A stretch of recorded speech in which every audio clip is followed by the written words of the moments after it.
hablar sobre, a desarrollar el tema. Listo, jóvenes. Hoy día vamos a hablar sobre la invasión española al Tahuantinsuyo. Invasión española, yo lo llamo así, ¿no? Aunque en los libros aparece como la conquista, ¿no? Aparece como la conquista española del Tahuantinsuyo. Dice. A ver, jóvenes, ¿qué dicen ustedes? ¿Habrá sido invasión o habrá sido conquista? A ver, ¿qué dicen ustedes? ¿Ah? A ver, quiero escucharlo, rapidito. Invasión. Los chicos de la clase anterior también me dijeron, ahí hice la pregunta y la mayoría, varios chicos me dijeron, invasión, profesor, invasión, no ha sido conquista, ha sido invasión simplemente. Conquista es otra cosa, me dice. Claro, seguramente han revisado algún diccionario, revisen el diccionario de la lengua, de la Real Academia de la Lengua Española y van a darse cuenta ahí qué cosa es conquista y qué cosa es invasión, ¿ok? Son dos términos totalmente diferentes, jóvenes. Conquistar significa ganarse a una persona o a un pueblo, ganarse con mucha inteligencia. Con sabiduría. Esa es una invasión, pero no una conquista. En cambio, invasión, dice la Real Academia de la Lengua, es ingresar o entrar a un lugar sin autorización de nadie, sin permiso de nadie. Esa es una invasión. Y lo que hicieron los invasores españoles prácticamente es invadirnos. ¿Acaso alguien le dio autorización para que vengan a invadirnos? ¿A meterse en nuestro territorio? Nadie le dio autorización. Esa es una invasión. ¿Y qué hace el invasor cuando ingresa a un lugar sin autorización? Pues comete atrocidades. Asesina, comete genocidio, destruye pueblos, cultura, o sea, cultura, etnocidios, como le llaman así, ¿no? La destrucción de la cultura lo llaman etnocidios, por ejemplo. La población, genocidios. Y así, eso hace un invasor. Y eso es precisamente lo que hicieron pues los invasores españoles, fue una invasión. Así que no me vengan con conquista. Conquista es lo que hicieron nuestros antepasados, los Wari, los Incas. Ellos hicieron una verdadera conquista, o sea, una verdadera asimilación, integración de los pueblos a su territorio. ¿Ok? Bueno, jóvenes, la invasión española al Tahuantinsuyo comenzó con la colonización de tierra firme. Claro que sí. Tierra firme. ¿Qué cosa es tierra firme? Tierra firme, pues, la parte comprendida, jóvenes, por acá lo voy a presentar rápidamente. Tierra firme es la parte comprendida entre Costa Rica y Venezuela. Todo esto es tierra, lo han llamado, los españoles lo llamaron así tierra firme. A esto lo llamaban tierra firme los españoles, desde Costa Rica, Panamá, Colombia y Venezuela. Todo esto es tierra firme, ¿ya? Lo han llamado así. Entonces, la colonización tierra firme se inicia con la capitulación de Burgos de 1508, ya que el rey Fernando de Aragón, el católico, concedió a dos personas, a Diego de Nicuesa y Alonso de Ojeda. Primero, el rey de España o la corona española divide a tierra firme en dos gobernaciones, pues, ¿no? En dos gobernaciones divide. Se crea las gobernaciones de Castilla de Oro y la gobernación Nueva Andalucía, como lo vemos acá. La gobernación de Castilla de Oro y acá está Nueva Andalucía. Esa se crea acá. Ahora, la gobernación Castilla del Oro o de Oro le dan a Diego de Nicuesa y la gobernación Nueva Andalucía, Alonso de Ojeda. Estos fueron los dos primeros gobernadores que envió España a tierra firme para colonizarlo. Los primeros cargos que llegaban aquí eran con el título de gobernadores. Los cargos eran gobernadores todavía. Después ya se dieron otros títulos y a otros cargos. ¿Ya? Ellos fueron los primeros gobernadores de tierra firme, jóvenes. Castilla de Oro para Diego de Nicuesa, recalco una vez más, y Nueva Andalucía para Alonso de Ojeda. Castilla de Oro, a la que los nativos lo llamaban Veragua. Y Nueva Andalucía, los nativos lo llamaban Uraba. Así, ¿ya? Bueno, como le vemos acá, jóvenes, aquí está. Castilla de Oro para Diego de Nicuesa, que comprendió los territorios de Panamá y Costa Rica. Costa Rica y Panamá era Castilla de Oro para Diego de Nicuesa. En cambio, acá, Nueva Andalucía, que comprendía Venezuela y Colombia, para Alonso de Ojeda. ¿Ya? Pregunta de exámenes que por sí pueden venir la suerte, ¿ya? Bien, joven. Ahora bien, continuamos. Aquí. Vamos ya de frente a las primeras noticias que se tenían sobre el Tahuantinsuyo. Miren, jóvenes, en Santa María la Antigua, que vino a ser la primera ciudad en tierra firme, ojos y oídos, Vasco Núñez de Balboa. Mire, ¿dónde aparece Balboa? en Santa María la Antigua, primera ciudad en tierra firme, o sea acá, Santa María la Antigua, es territorio panameño. Es territorio panameño, pero casi en la frontera con Colombia, claro que sí. Pero es territorio panameño. Santa María la Antigua vino a ser entonces la primera ciudad en tierra firme. Entonces, Balboa va a ser el primero en tener noticias, informaciones, ¿no? De la existencia de un rico reino en metales, oro y plata. O sea, se está refiriendo al Tahuantinsuyo. Pero los españoles no llamaban Tahuantinsuyo, pues ellos simplemente lo llamaban el reino de los metales, nada más. El reino del oro, o el imperio del oro, así. Pero Balboa fue el primero ya en tener noticias. ¿No? ¿Por boca de quién? Por boca de un chico panameño llamado Panquiaco, hijo del cacique Comagre. Luego estas primeras noticias que le da Panquiaco, luego serán confirmadas o ratificadas por otro cacique llamado Tumaco. Ya recibió las primeras informaciones entonces Balboa sobre el reino del oro de los metales, o sea, de nuestro territorio. ¿Ok? Pero también Balboa va a tener noticias de un inmenso mar llamado el Mar del Sur. Balboa lo llamó Mar del Sur. Detrás de las montañas del Istmo de Panamá, dice que va a tener, ¿no? Va a tener justamente noticias, o sea, sobre nuestro Mar del Sur. Cuando el señor Balboa está preparando su expedición para salir ya en busca de nuestro territorio, a la salida casi por las alturas ya del territorio panameño, observó un inmenso mar. Él lo llamó Balboa, el Mar del Sur. Balboa lo llama. ¿Y quién fue ese señor, jóvenes, que lo llamó a nuestro océano ya Pacífico? A ver, ¿quién fue el que lo llamó Pacífico a nuestro océano? Balboa lo llamó Mar del Sur, ¿ah? A ver, cultura general, jóvenes. Cultura general. Ajá, Hernando o Fernando de Magallanes, el portugués. Él lo llamó ya Pacífico. ¿Por qué? ¿Por qué lo llamó Pacífico?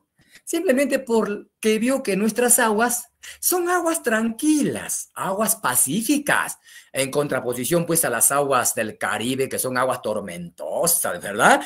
Que a veces, caramba, destruyen ciudades o localidades que están cerca de por ahí las islas, ¿no? Imagínense.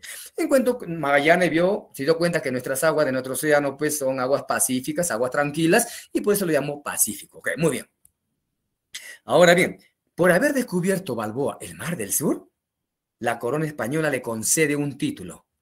Le dio el título de adelantado del Mar del Sur a Balboa. Caramba, eso fue en 1513. Entonces ya está la primera noticia por Balboa, pero luego va a surgir en escena otro personaje. Surge un personaje llamado Pedro Arias Dávila, Pedrarias, el llamado Pedrarias. El malvado Pedrarias. Él va a ser el nuevo gobernador ahora de Santa María la Antigua. ¿Quién era el anterior gobernador de Santa María la Antigua? ¿Gobernador o alcalde, jóvenes? ¿Ya? ¿O alcalde? Fue Balboa. Balboa fue el gobernador de Santa María la Antigua. Pero de España viene Pedro Arias Dávila, según dicen, enviado por la corona española para ser el nuevo gobernador de Santa María la Antigua. Y lo desplaza a Balboa de la gobernación. Ahora, sí. ¿Qué va a hacer? Pero mire lo que va a hacer Pedrarias, ¿ah?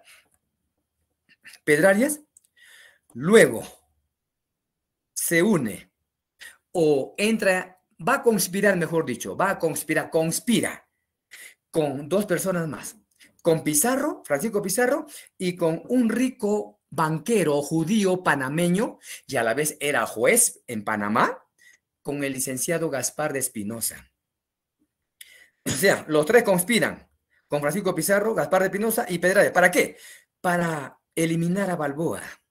Como Balboa sabía mucho de nuestro territorio, de la noticia que se estaba informando, quería ser Pedrarias el que realice este proyecto, ¿no? Y por eso quería eliminarlo a Balboa, a pesar que Balboa era su yerno de Pedrarias, porque se había casado con su hija de Pedrarias.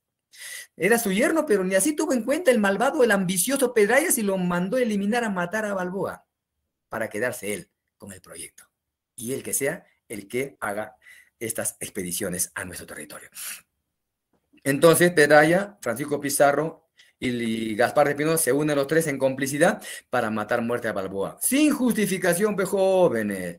Fue una muerte injusta. ¿Qué le hizo Balboa a Pedrarias para merecer la muerte? Nada le hizo. Solamente que era muy ambicioso. Pedrarias más bien lo acusó injustamente a Balboa de traición. lo acusó de estar preparando una sublevación por lo bajo, lo acusó de querer usurpar la alcaldía, etcétera, etcétera. Pero ¿quién le metió esas ideas injustas a la mente de Pedrarias? Su gran amigazo de Balboa, su yunta, eran uña y mugre, Francisco Pizarro, pues jóvenes. Francisco Pizarro, su amigo inseparable de Balboa. Él le metió las ideas malignas a Pedrarias para que lo mate a Balboa. Que Francisco Pizarro ya se estaba notando digamos, su mente de ambicioso, su mente de ambicioso, de codicioso, de egoísta, este hombre. Entonces, ¿qué hace Pedrarias? Ordena la muerte de Balboa. ¿Y quién fue el que le condenó a muerte a Balboa en el pueblito San Juan de Acla, lugar, el pueblo panameño? El rico banquero panameño, porque también era juez en Panamá. Gaspar de Espinosa lo condenó a muerte a Balboa. Ahora sí, Balboa eliminado para siempre, caramba. En el pueblo San Juan de Acla. Luego que lo mató a Balboa, Pedrarias traslada su gobernación, su alcaldía, lo traslada de Santa María la Antigua a la ciudad de Panamá. Y ahí va a fundar, mejor dicho, ahí va a fundar, ya en el centro del país, va a fundar lo que se va a llamar la Señora de la Asunción de Panamá. Su nombre completo acá de Santa María la Antigua también es la Señora de Santa María la Antigua. Y acá también se llamó la Señora de la Asunción de Panamá. Hoy conocido simplemente como Panamá, pues. Entonces, de Santa María la Antigua, Pedraria traslada su alcaldía, su gobernación, ahora sí, a la ciudad de Panamá. Y a partir de ese momento, Panamá se va a convertir en la base de las futuras expediciones hacia nuestro territorio, el Tahuantinsuyo. Ahora sí, muerto Balboa, le quedó el turno a Pedrarias. Pedrarias envía a su gente a nuestro territorio, va a enviar. ¿A quién envía primero, jóvenes? Lo envía un tal Francisco Becerra. Francisco Becerra lo envía primero, pero este hombre fracasó, pues. Las flechas indígenas acabaron con su vida de Francisco Becerra.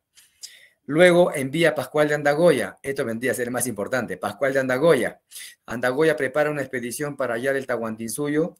Llegó a tierra del cacique Virú y luego llegó al río San Juan en Colombia, pero de todas maneras fracasó también. Ahora bien, aquí quiero detenerme un ratito, joven, un segundo acá. Pascual de Andagoya dice que llega hasta la tierra del cacique Virú. Miren este término, esta palabrita Virú, según dicen los estudiosos que de aquí procedería el nombre de nuestro país, que ahora se llama Perú. O sea que el nombre de nuestro país tendría pues un origen centroamericano entonces. De aquí viene, dice la palabra Perú, porque los españoles cuando llegaron a las tierras de este cacique Virú, hacia a la salida de Panamá, pero Panamá, justamente, parece que dice que los españoles le preguntaron a los nativos qué territorio era esto, qué lugar era esto, y los nativos le decían pues Virú, Virú, ¿no? Por la tierra del cacique y por un río también que pasaba que se llamaba Virú, dice por ahí. Bueno, pero los españoles a veces de repente entendieron mal, a veces decían Virú, Virú y otra vez decían Pirú, Pirú, Pirú, Pirú. Y tanto las veces que se quedó como Pirú, Pirú, más generalmente hablan ya de Pirú, Pirú, Pirú y se quedó así ya. Se generalizó ese nombre de Pirú, Pirú para señalar o para indicar a estos territorios de por acá de nosotros. Entonces, pregunta de examen. Gracias al viaje de qué español se habría originado el nombre de nuestro país, gracias al viaje de Pascual de Andagoya. Él fue entonces el que va a llamar a nuestro territorio de por acá con el nombre de Perú. Y luego llega al río San Juan de Colombia, pero hasta aquí nada más llegó. ¿Por qué Andagoya ya no arribó acá, ya no, digamos, llegó hasta nuestro territorio? Porque estando en Colombia, Pascual de Andagoya dice que sufrió un accidente. Un accidente en su nave, en el barco, sufrió un accidente y se fracturó la pierna. Y por eso ya no pudo llegar hasta aquí, hasta nuestro territorio. Y desde aquí, nomás de Colombia, se dirige Pascual de Andagoya ya, fracturado la pierna, se va a Panamá, regresa a Panamá y se entrevista con Pedro Arias Dávila.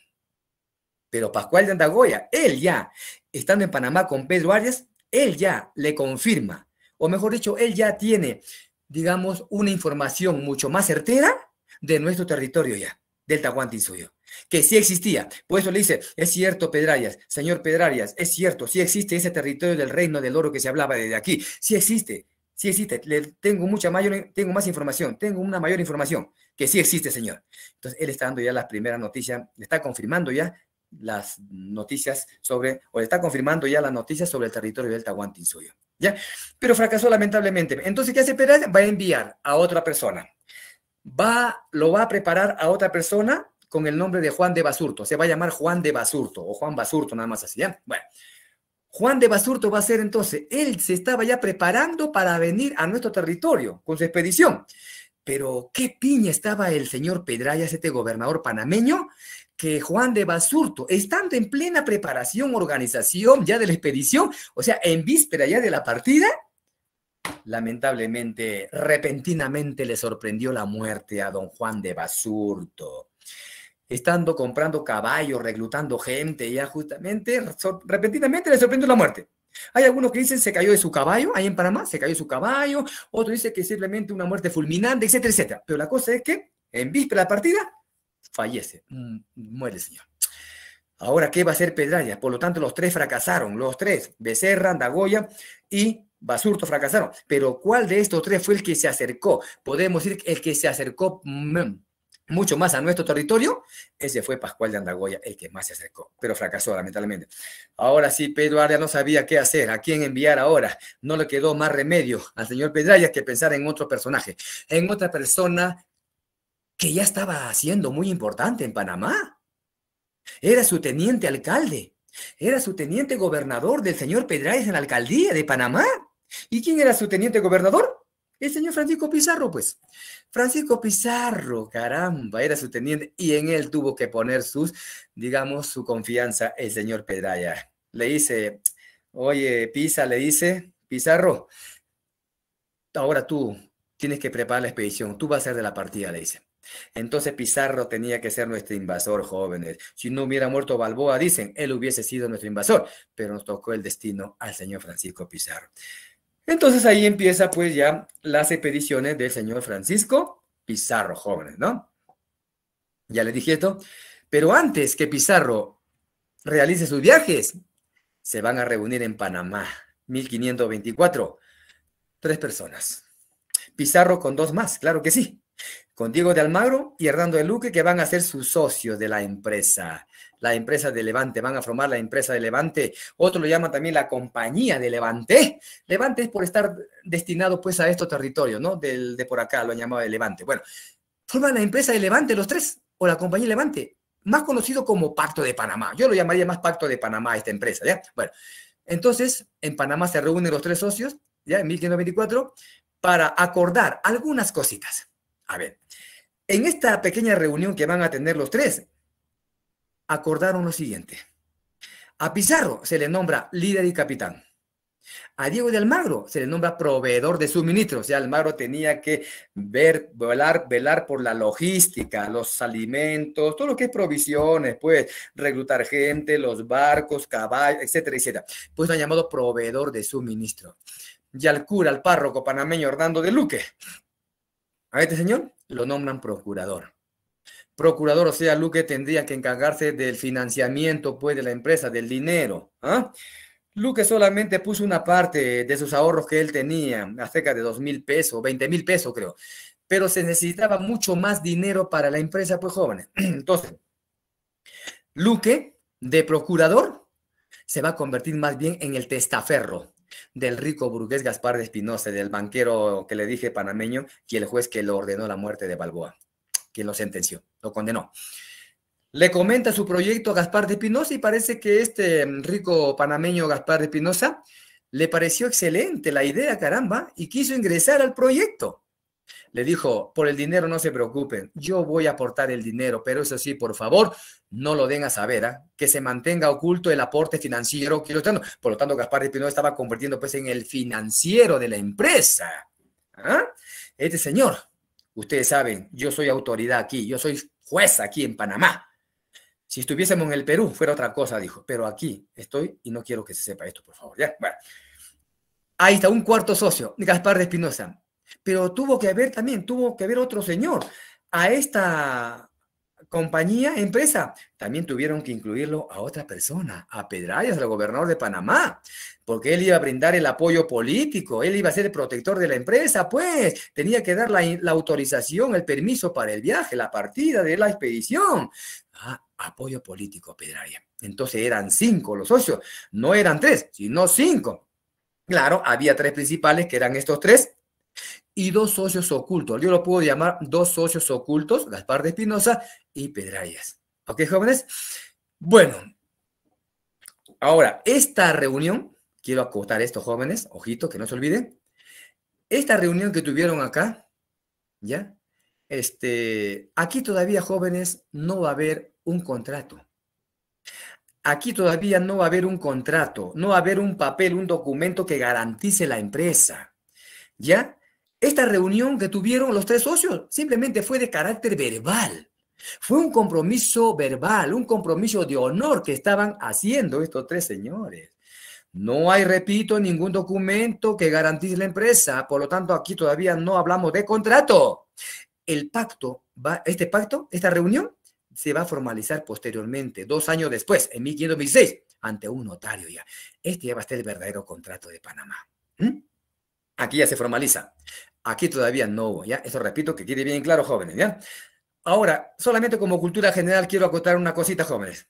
Ustedes sabían que el señor Diego no se apellida Almagro, ¿verdad? Él no se apellidaba Almagro, su apellido no era de Almagro, ¿no? Su nombre correcto es Diego Montenegro Gutiérrez, ¿ya? Ese es su nombre correcto, Diego Montenegro Gutiérrez. Lo que pasa es que cuando nació parece que su padre no le quiso dar su apellido, dicen Almagro. No le quiso dar su apellido, le negó el apellido su padre. Entonces Almagro no vio otra alternativa que ponerse pues el nombre del lugar de su nacimiento. Él nació en la villa de Almagro, en España. Y por eso él se puso Diego de Almagro, o sea, de la villa de Almagro, pues. ¿Ya? Su nombre correcto es Diego Montenegro, su padre, y Gutiérrez, su madre. Ya, listo. Eso quería solamente como cultura general que quede joven. Ya, muy bien, listo, ya está superado la reunión, todo este impasse. Ahora sí, los viajes de Pizarro. A su primer viaje lo han llamado viaje exploratorio. Parte de Panamá, ¿sí? De parte de Panamá, en un solo barco. El nombre de un apóstol, Santiago, aquí. Ruta seguida, jóvenes. Mire por dónde va a pasar el señor Pizarro. Pasa por las Islas Perlas, Puerto Piñas, Puerto del Hambre y el Fortín del Cacique de las Piedras. Aquí está. Panamá, llega por Islas Perlas, Puerto Piñas, Puerto del Hambre, y va a llegar pues, al Fortín del Cacique de las Piedras, que luego se va a bautizar como Pueblo Quemado. Principales hechos, jóvenes, de su primer viaje. Ojo, pestaña y ceja. Principales hechos de su primer viaje. En Puerto del Hambre, territorio colombiano, acá, murieron varios soldados por inanición, por hambre, por falta de alimentos. Tanto habría sido la falta de alimentos, la desesperación de estos soldaditos aquí en Puerto del Hambre, que hasta tuvieron que romper la suela de sus botas, mejor dicho, la suela de sus botas, claro que sí, para masticarlos. Y aquí ya en Puerto del Hambre, por primera vez los soldaditos, les reclamaron a Pizarro. Ya querían regresarse a Panamá. Regresemos a Panamá, señor, mire, no hay comida, no vas a morir de hambre, vamos por más provisiones a Panamá. Empezó ya la primera queja de los soldados españoles. Okay. Entonces, ¿qué hace Pizarro? Va a enviar a Almagro a Panamá por más provisiones. Pero hasta que llegue Almagro, ya murieron más de 30 soldados aquí por inanición. Eso fue. Por eso Pizarro lo llamó a este pueblo, lo llamó Puerto del Hambre, a un pueblo colombiano acá. Luego van a hacer, qué piña estaba Pizarro, en verdad. Luego fueron atacados por el cacique del Fortín de las Piedras, aquí ya, en llamado Pueblo Quemado. Va a ser atacados, ¿no? Resultando varios heridos también, qué piña. Luego de este desastre, ¿qué hace Pizarro? Se retira más bien a la playa Chochama, al sureste de Panamá, o sea, acá. Por acá una playita acá una playa llamada Chochama. Aquí se retira y parece, según dicen algunos estudiosos, que estando en la playa de Chochama, Pizarro, aquí en Chochama, va a organizar su segundo viaje de Pizarro. No en Panamá, sino en Chochama, su segundo viaje. Dicen así, bueno, ya. Entonces, por ese momento llega Almagro. Llega Almagro al Fortín del Cacique de las Piedras. Porque Almagro pensaba que Pizarro todavía seguía en el Fortín. Pero ya no lo encontró, ya Pizarro estaba en Chochama. Entonces Almagro, a no encontrarlo, prácticamente se desespera Almagro. Y más bien Almagro va a ser atacado por los nativos del Fortín del Cacique de las Piedras, donde pierde un ojo. Pobrecito Almagro. Pobre Almagro, caramba, perdió un ojo. Un flechazo de uno de los nativos del Cacique de las Piedras le llegó cerca a su ojo izquierdo, dice por acá, y lo hizo perder un ojo. Y Almagro a partir de ese momento solamente paraba tapado su ojito, como los piratas. Y cuando más tarde, o tiempo después, van a llegar los hermanos Pizarro, cuando Pizarro se va a traer a su hermano que estaban muriendo de hambre ahí en España, los trae, vienen los hermanos Pizarro. Caramba, cómo se burlaban los hermanos Pizarro del pobre Almagro cuando lo veían así tapado de un ojo. Ya nunca le llamaban por su nombre de Diego, Diego, Diego, ya no, solamente le decía, ¿dónde está el tuerto? ¿Dónde está el tuerto? Tuerto, le decían, tuerto, tuerto, no me. Así se burlaban, por eso que Almagro también les agarró una tremenda ojeriza a los hermanos Pizarro. Entonces, como Almagro perdió su ojito, ordena, se asa, pues Almagro se irrita, entra en cólera, ordena incendiar el lugar. Y como se vio todo envuelto en llamas, el fortín del Cacique de las Piedras, aparece el momento, lo bautiza Almagro como pueblo quemado, al fortín del Cacique de las Piedras. Este viaje fue un rotundo fracaso, claro que sí, rotundo fracaso donde murieron mucha gente acá, lamentablemente. Bueno, joven, luego, ¿qué pasa? Ahora sí, se produce la formación del Pacto de Panamá. Ahora sí. Cuando Almagro, después de este incidente que tuvo Almagro acá, Almagro dice, ¿dónde está, pues, señor Pizarro? Y parece que Almagro, según dicen, así cuenta, que estando se va por las Islas Perlas, Almagro se va por las de Puerto Quemado, se va por las Islas Perlas, dice, ¿no? Y se entera, aquí en las Islas Perlas, dice que se entera que el señor Pizarro estaba, pues, en la playa de Chochama, acá, al sudeste de Panamá. Entonces se va en su búsqueda el pobre Almagro y dice que se encuentran, pues ahí estaba, lo encuentra. Y después de un caluroso y fuerte abrazo emotivo entre los dos, Pizarro le dice a Almagro, oye Alma, le dice, ¿sabe qué Almagro le dice? Tenemos que regresarnos a Panamá. Vamos a formalizar, ahora sí vamos a verlo mucho más serio, la conversación que hablamos de boca, los acuerdos que hablamos simplemente de boca, ¿ah? ¿Ya? Vamos ahora a formalizarlo, a hacerlo mucho más serio, más formal, pues. ¿Ya? Y se regresa justamente, y ahí recién se habla del famoso Pacto de Panamá. Ahí se formaliza el Pacto de Panamá, 1526. Ante el notario Hernando de Castillo. Como los dos no sabían leer ni escribir, ni Pizarro y Almagro, por ello van a firmar otra persona. Por Pizarro va a firmar Juan de Panés. Y por Almagro, el que va a firmar, según dicen, habría sido Álvaro Guijo. Otro dice que se llamó Álvaro del Quiro, o del Quiro puede ser ya, Álvaro Guijo o del Quiro. A Pizarro dice que solamente apenas podía hacer su rúbrica nada más, apenas, pero no sabía leer ni escribir correctamente. ¿Qué pasó con Pedrarias? Que por 1,000 pesos renunció a las utilidades de la expedición. ¿Pero por qué renuncia a Pedrarias? Me dirán ustedes jóvenes, ¿por qué? Pedrarias ya vio el fracaso del primer viaje, el rotundo fracaso. Y Pedrarias pensó que si continuaban con estos viajecitos, se iba a repetir lo mismo, iban a morir más gente, más soldados. Y no se equivocó, tuvo razón, no se equivocó. Pizarro, al lugar donde llegaba jóvenes, sufría. Y sus soldados sufrían por comida, por alimento, no encontraban. Y morían muchos soldados. Y eso se dio cuenta el señor Pedrarias. Por eso que Pedrarias le dijo, señores, Pizarro, Almagro, aquí se acabó todo los viajes. Aquí se acabaron los viajecitos. Ya no más viajes, se acabó todo. Regresemos allá. No, ya no más viajes, no, se acabó. Pero Pizarro y Almagro querían continuar, pues. Pero señor, ¿por qué? Le decían, ¿por qué? ¿Cómo por qué? ¿Ya vieron qué pasó en el viaje que hemos tenido? Donde han muerto mucha gente, muchos soldados. No, no, y seguramente así va a continuar siendo así en el futuro. No, no, así que no quiero que muera más gente. Pero señor, o sea, esto es siempre lo mismo. Pero dijo, no, no, no. ¿No entienden? Le dice ustedes. Son tercos ustedes, ¿no? Pero Luque, el cura, el párroco Luque, tuvo que interceder. Luque intercedió ante Pedrarias, tuvo que convencerlo para que lo deje seguir a ellos, pues. Aunque él ya no quiere, pero déjelo que continúen ellos. A regañadientes, Pedrarias lo dejó que continúen. Y por 1,000 pesos renuncia a las utilidades de la expedición. Luego, superado este impasse, jóvenes, ahora sí, Pizarro realiza su segundo viaje, que lo han llamado descubridor. Según dice, pues Pizarro descubrió ya el Tahuantinsuyo en el segundo viaje. ¿Será cierto? ¿De dónde parte el segundo viaje? Como le dije, de Chochama, al sureste de Panamá, en la playa de Chochama. Pero si no viniera así, jóvenes, Si un examen le dicen, le preguntan en un examen, ¿de dónde partieron los 3 viajes de Pizarro? Pues de Panamá, también va a ser correcto. Porque Chochama está cerquita a Panamá. Ya, pero yo quiero especificar mucho mejor esto, ¿eh? Por si acaso. Segundo viaje dicen que habría partido de Chochama, ¿ya? Pero este segundo viaje llamado Descubridor va a ser el viaje más penoso y más largo. Perdón. El viaje más largo y penoso, jóvenes, de Pizarro. Eso sí. A ver, ruta seguida en su segundo viaje de Pizarro. Itinerario. Pasa por el río San Juan, Colombia. Llega a la Bahía de San Mateo. Ya son territorios ecuatorianos.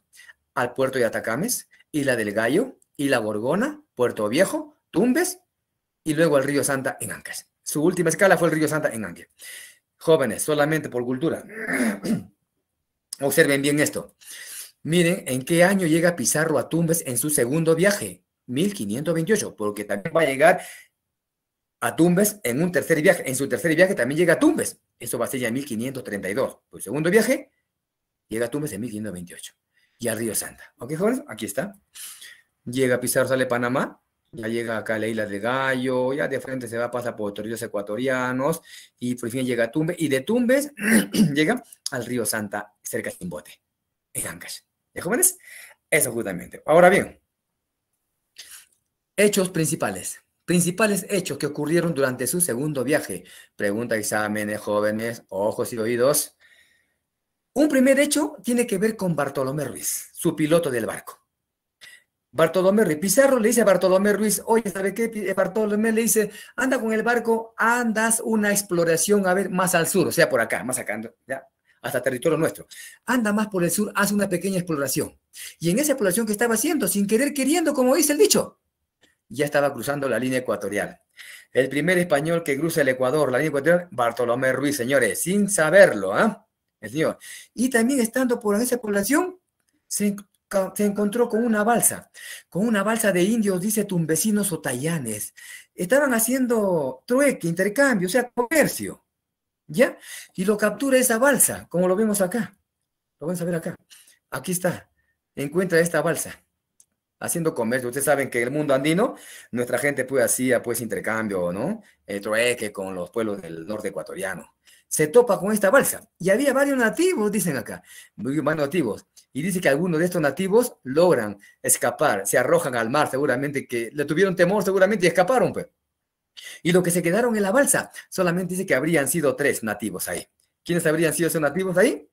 3 nativos, al que le dieron el nombre de Fernando, Francisco y Felipe. Claro que despectivamente le decían, siempre los españoles agregaban el lío, Fernandillo, Francisquillo, Felipillo, Juanillo, etcétera, etcétera, ¿no? Martinillo, por ejemplo, así. Bueno, ¿ya? Estos 3. Y este chico llamado Felipillo, tendría una edad de 18 a 20 años, con él, Pizarro, se va a España. Y con razón Felipillo aprendió pues la lengua de los españoles y se convirtió en uno de sus más grandes traductores durante toda la campaña de Pizarro, Felipillo. Lamentablemente después va a ser asesinado Felipillo por el propio Almagro, ¿no? Bueno, entonces ahí está, jóvenes, ¿ya? Entonces, ahora, otro hecho que se produce. Miren, Bartolomé Ruiz tiene estos 2 hechos, ¿ah? ¿Ya? No se olviden, línea ecuatorial y la balsa que capturó. Luego, otro incidente se produce, el incidente o la porfía de Atacames entre Pizarro y Almagro. Miren, se iban a pelear los dos socios iban a pelearse, caramba, iba a ser una bronca. Caramba, menos mal que la sangre, como dicen, no llegó al río, pues acá, ¿eh? Pero iban a desatar una bronca acá. Los 2 socios queriendo enfrentarse. ¿Cuál habría sido la causa? A ver, jóvenes, ¿tienen alguna idea? ¿Cuál habría sido la causa? ¿Qué es lo que se estaba disputando entre ellos? A ver, miren, jóvenes, cuando Pizarro llega a atacar... ¿Perdón? ¿Perdón, joven? ¿Se disputaban los territorios? A ver, vamos a dar una pequeña explicación rapidito acá. No tanto de territorio acá, ¿no? Miren, ya les dije, ¿no? Les adelanté. Pizarro, al lugar que llegaba, sufría por alimentos, por comida. ¿Ok? Llegan al puerto de Atacames, no encontraron comida, alimentos, unos frutales, guayabos, nada más dice acá, pero no encontraron otro tipo de alimentos.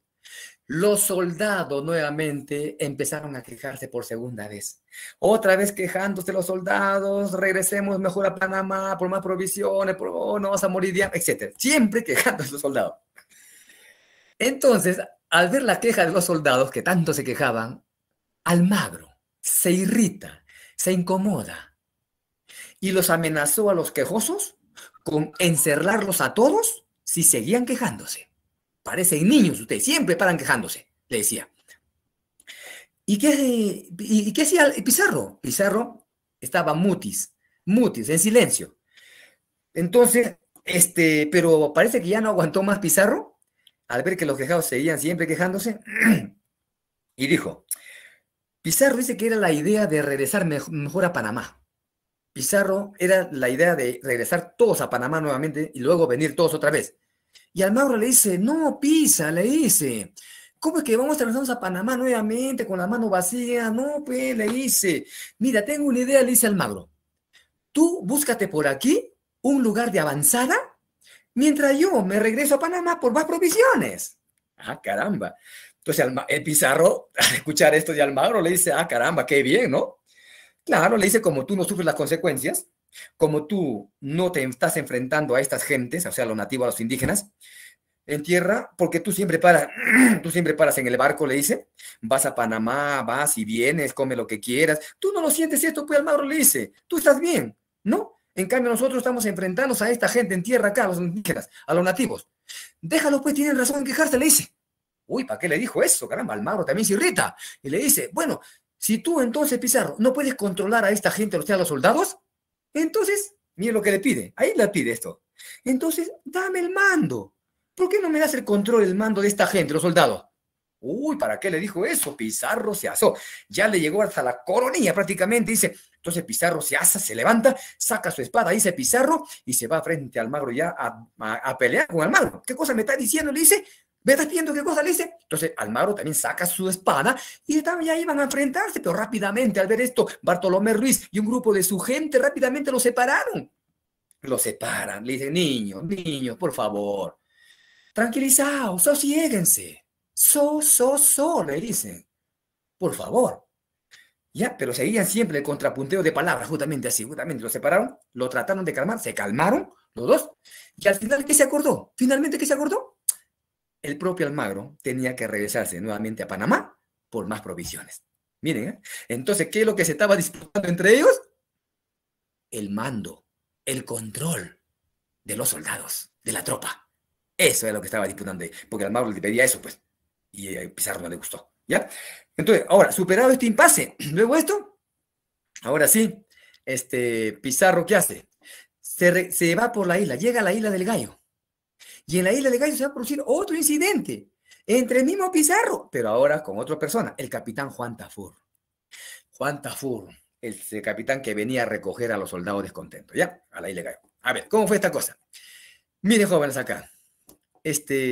Los soldados, mejor dicho, los alimentos ya estaban escaseando en la isla del Gallo.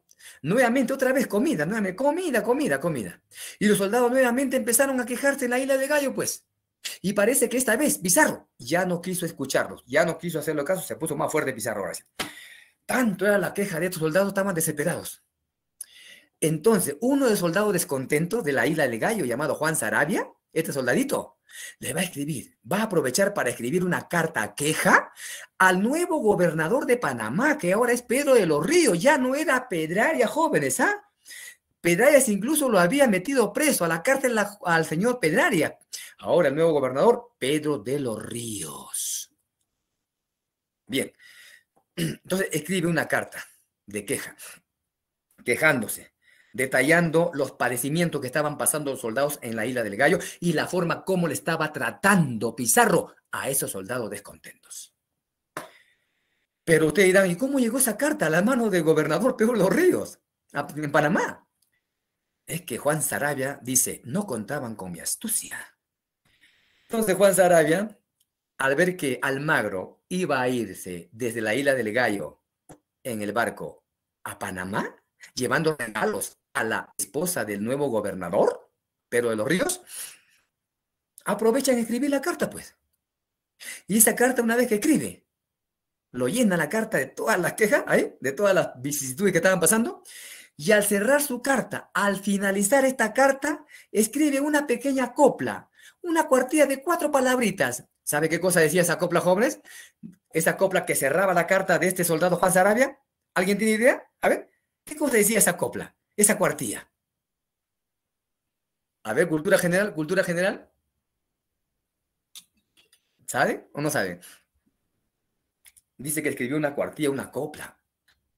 Ahora, mi inquietud es, ¿qué cosa decía esa copla?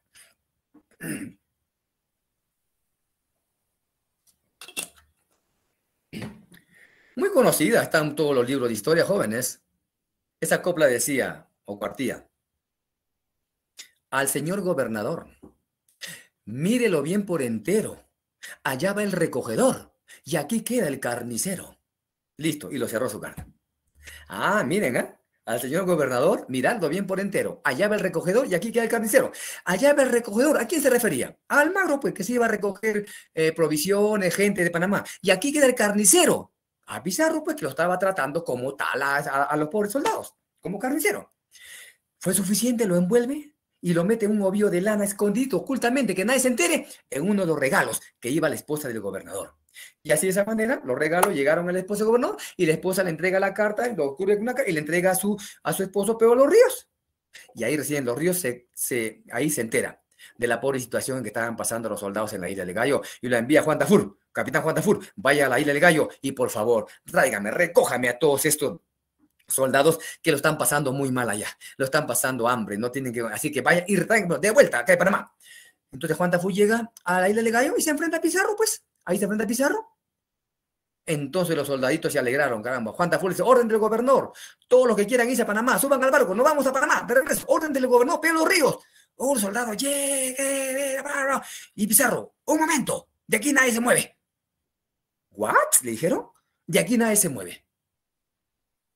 Pizarro saca su espada y se iba a enfrentar a Juan Tafur. Él también sacó su espada, Juan Tafur. Juan Tafur había venido no solo, él había venido también con gente, Juan Tafur, a llevarse a los soldados. Ahí se iban, parece que se iban a mechar, dice. Pero parece que Pizarro, según cuentan así, dice que se sosiega, se calma Pizarro, y mejor, ¿qué va a hacer Pizarro? Con su espada ahí se te va a trazar una línea en la arena. Una línea en la arena dice, y va a pronunciar las siguientes palabras. ¿Qué dice? Caramba, a ver, soldados, los que quieran irse al sur, al reino del oro, de la riqueza, a la gloria, pasen la línea. Y él pasó primero. Y le siguieron 12 más. Y los que quieran irse al norte, a Panamá, al hambre, a la miseria, a la muerte, pues váyanse. Y todos los soldaditos se fueron con el capitán Juan Tafur a Panamá y solamente se quedaron, según dice, los 13 soldados de la isla del Gallo o los 13 de la fama, como lo llamamos así. ¿Ya? Eso entonces lo que pasó con la carta queja, jóvenes. Así. Ahora bien, otra cosita que quiero acotar acá. ¿Cuál fue? ¿Por qué es importante, se dice? ¿Por qué se dice que es importante el incidente de la isla del Gallo entre Pizarro y bueno? Dice que tiene importancia este incidente, jóvenes, ¿eh? ¿Dónde radica su importancia? ¿Por qué es importante el incidente de la isla del Gallo? Porque es aquí donde se puso en peligro la empresa invasora de Pizarro. Ah, caramba, una buena pregunta, pero allá de una universidad limeña. ¿Por qué se dice? ¿Por qué el incidente ilegal fue? Dice, ¿por qué es importante el incidente de la isla del Gallo? ¿Por qué? Porque puso en peligro la empresa pizarrista. En otras palabras, porque es aquí donde se decidió la suerte de la continuación de la invasión pizarrista. ¿Qué hubiera pasado, por ejemplo, si Pizarro hubiera sido o hubiera caído muerto a mano de Juan Tafur? ¿Ah? O de repente todos los soldados que lo apoyaron a Pizarro, los 13, digamos los 12, se hubieran ido a Panamá y lo hubieran dejado solo a Pizarro. ¿Qué hubiera pasado? Se hubiera acabado la invasión, pues jóvenes. Ya no hubiera habido invasión pizarrista al Perú, al territorio Tahuantinsuyo. Aquí ya se hubiera detenido, se hubiera acabado, no hubiera habido invasión. En ese momento pizarrista. Quizás en otro momento hubiera habido otro grupo de gente que nos hubiera invadido. Claro que sí, posiblemente. Pero en ese momento, la invasión pizarrista se hubiera acabado y ahí hubiera terminado. Lamentablemente no fue así, pues. Los 13 se quedaron, esperaron que vengan los refuerzos de Panamá para poder continuar. ¿Ok? Entonces, ¿por qué es importante el incidente de la isla del Gallo? Porque aquí puso en peligro, porque se puso en peligro la empresa invasora. En otras palabras, aquí se decidió la suerte de la continuación de la invasión. ¿Ok? Buena pregunta, buena pregunta. Pizarro, mientras tanto, se traslada a la isla Gorgona, se va a la isla Gorgona a esperar los refuerzos que iba a traer también Bartolomé Ruiz. ¿Ok? Ahora, luego, superado esto, vino Bartolomé Ruiz con más refuerzos, más provisiones. Superado ahora sí Pizarro llega al río Santa, en Ancash. Y ahí comprobó la existencia del Tahuantinsuyo. Por eso dice que Pizarro descubrió el Tahuantinsuyo en su segundo viaje porque ya comprobó la existencia del Tahuantinsuyo, que se existía. Uy, Pizarro, caramba, cuando ya estuvo en estos territorios, ya está adentro, ya estaba adentro. Uy, Pizarro dijo, ¿qué cosa? Era cierto, entonces, este es el tan ansiado reino que se hablaba, se murmuraba desde Panamá. De repente estoy soñando, le dice, es un sueño. Y le dice a uno de sus capitanes, a uno de su gente, le dice, por favor, pellízcame, a ver, de repente estoy soñando, pellízcame si es realidad. Entonces, era cierto, ya estaba en el territorio, ya estaba justamente en Anca, en el río Anca, en Río Santa, en Anca. Entonces, pero Pizarro no invadió, jóvenes. No podía invadir todavía. ¿Por qué? Porque necesitaba más refuerzos. Refuerzos en hombres, en comida, provisiones, barco, caballos, etcétera, etcétera. Refuerzo. Ayuda necesitaba para su tercer viaje, para allá de frente ya ir a la invasión. Entonces, Pizarro, ¿qué hace? Dice, me voy a Panamá, me regreso a verlo, a entrevistarme con el gobernador, el nuevo gobernador Peo Los Ríos. Me voy, dice, pero se llevó de aquí algunos nativos, se llevó como media docena de auquénidos, se llevó algunos objetos de oro, de plata, dice que encontró por ahí o le dieron por lugares donde él venía o estaba llegando, ¿no? Y etcétera, etcétera. Como muestra, para enseñarle a Peo Los Ríos, pues. Como prueba, mejor dicho, como prueba, que había llegado al tan ansiado territorio, al reino de los metales.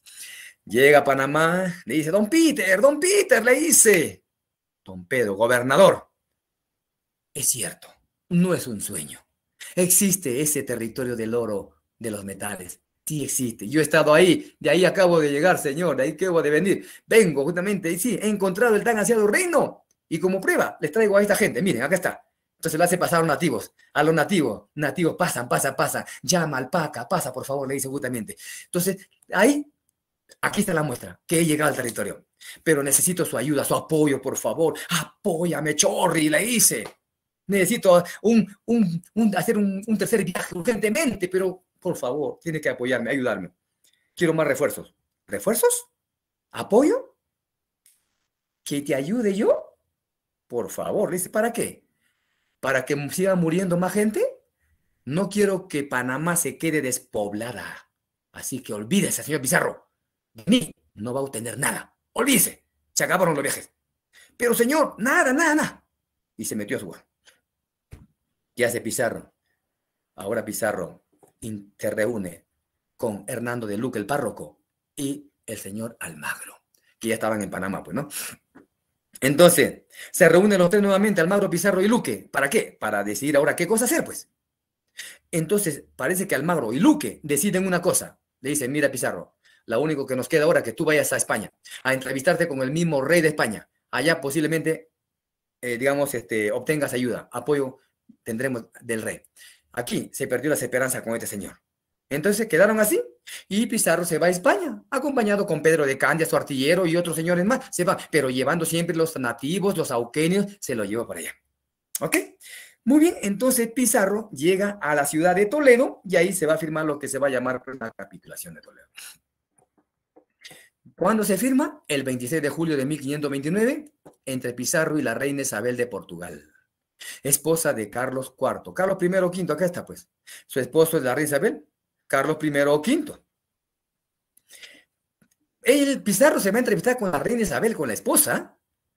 En ese momento no podía atenderlo el rey Carlos I o V porque justo cuando llega Pizarro ese mismo día, el señor Carlos V iba a salir rumbo a Roma, Italia, para entrevistarse con el Papa. Y por eso le dejó que lo atienda a su esposa, ¿no? Muy bien. ¿Qué significó la capitulación de Toledo, jóvenes? Significó la autorización y el apoyo de la corona española, o sea, del Estado español. Eso significó. Caramba, o sea que ahora está ingresando la corona española a la empresa. El Estado español, la monarquía, está ingresando ahora a la empresa, ¿sí? Entonces ya no va a ser tan privada la empresa, ¿no? Los dos primeros viajes de Pizarro tuvo capitales privados, pero para su tercer viaje ya no sería tan privado porque está ingresando ¿quién? El Estado español a través de una capitulación, claro que sí. ¿Ya? Entonces, por eso, ¿qué significó la capitulación? La autorización y el apoyo de la corona española. Ahora sí encontró ayuda, Pizarro. Pero aparte de esto, también incluso la bendición de la Iglesia Católica, caramba. La Iglesia Católica siempre ha estado unida pues al gobierno, jóvenes. Desde que llegaron acá con el señor el cura Vicente de Valverde. Nunca. Entonces, la iglesia siempre ha estado unida al Estado, a partir de la invasión de los invasores aquí. Hasta el día de hoy que tenemos, ¿verdad?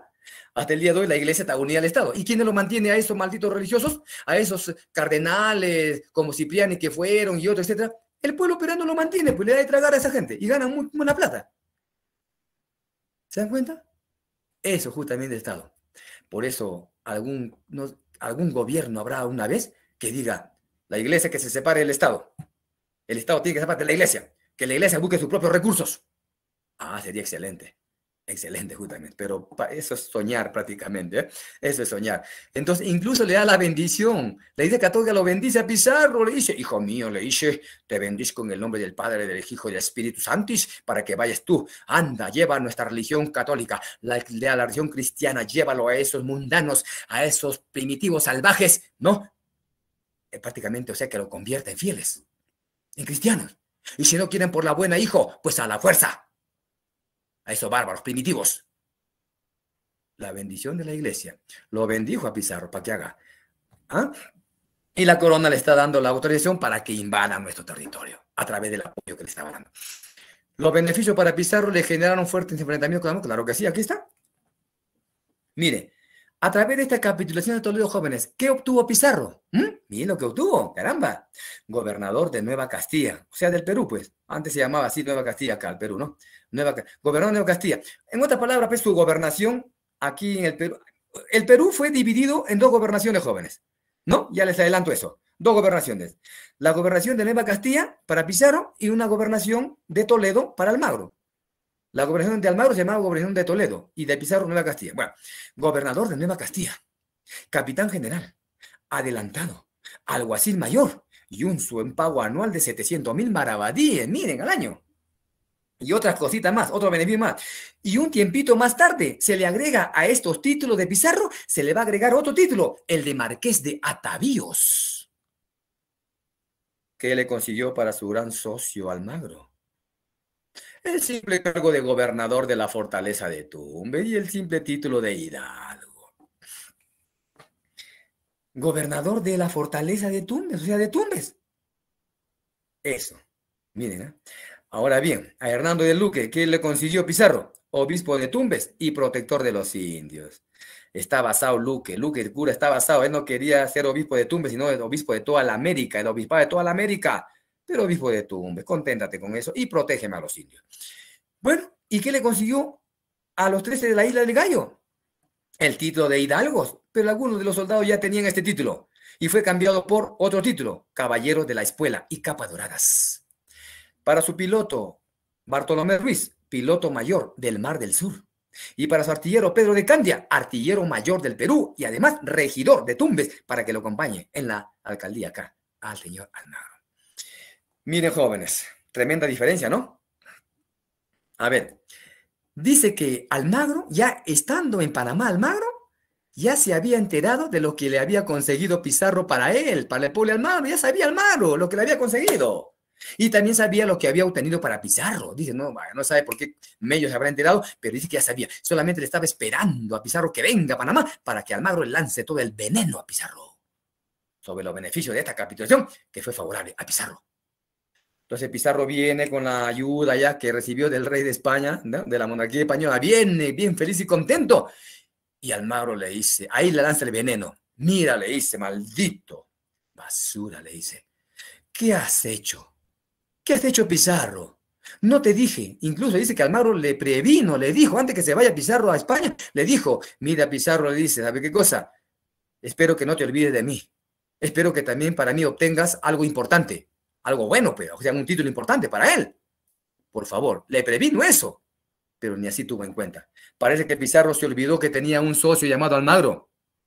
Parece que se olvidó. Solamente buscó para su propio beneficio, para su propio interés. Y por eso es que a partir de este momento, Pizarro, aquí está el origen también, pues, de los intereses, digamos, individualistas, egoístas de todos los politiqueros que tenemos hasta el día de hoy. Desde aquí viene. Él buscó para su propio beneficio, buscó sus intereses nada más y de sus hermanos. Y se olvidó. Parece que no supo que tuvo un socio llamado Diego de Almagro. Bueno, la cosa es que entonces le dijo, mira, ¿qué has conseguido para mí y qué has conseguido para ti? Para ti casi toda la gloria. Todos los títulos he dado a ti. ¿Qué me ha conseguido a mí? ¿Qué me ha conseguido? El gobernador de la fortaleza de Tumbes. Oye, Pizarro, ¿qué voy a gobernar en Tumbes? ¿No ves que Tumbes está destruida? Le dice, ¿está destruida? Cuando se reconstruya Tumbes, le dice Pizarro, va a ser gobernador.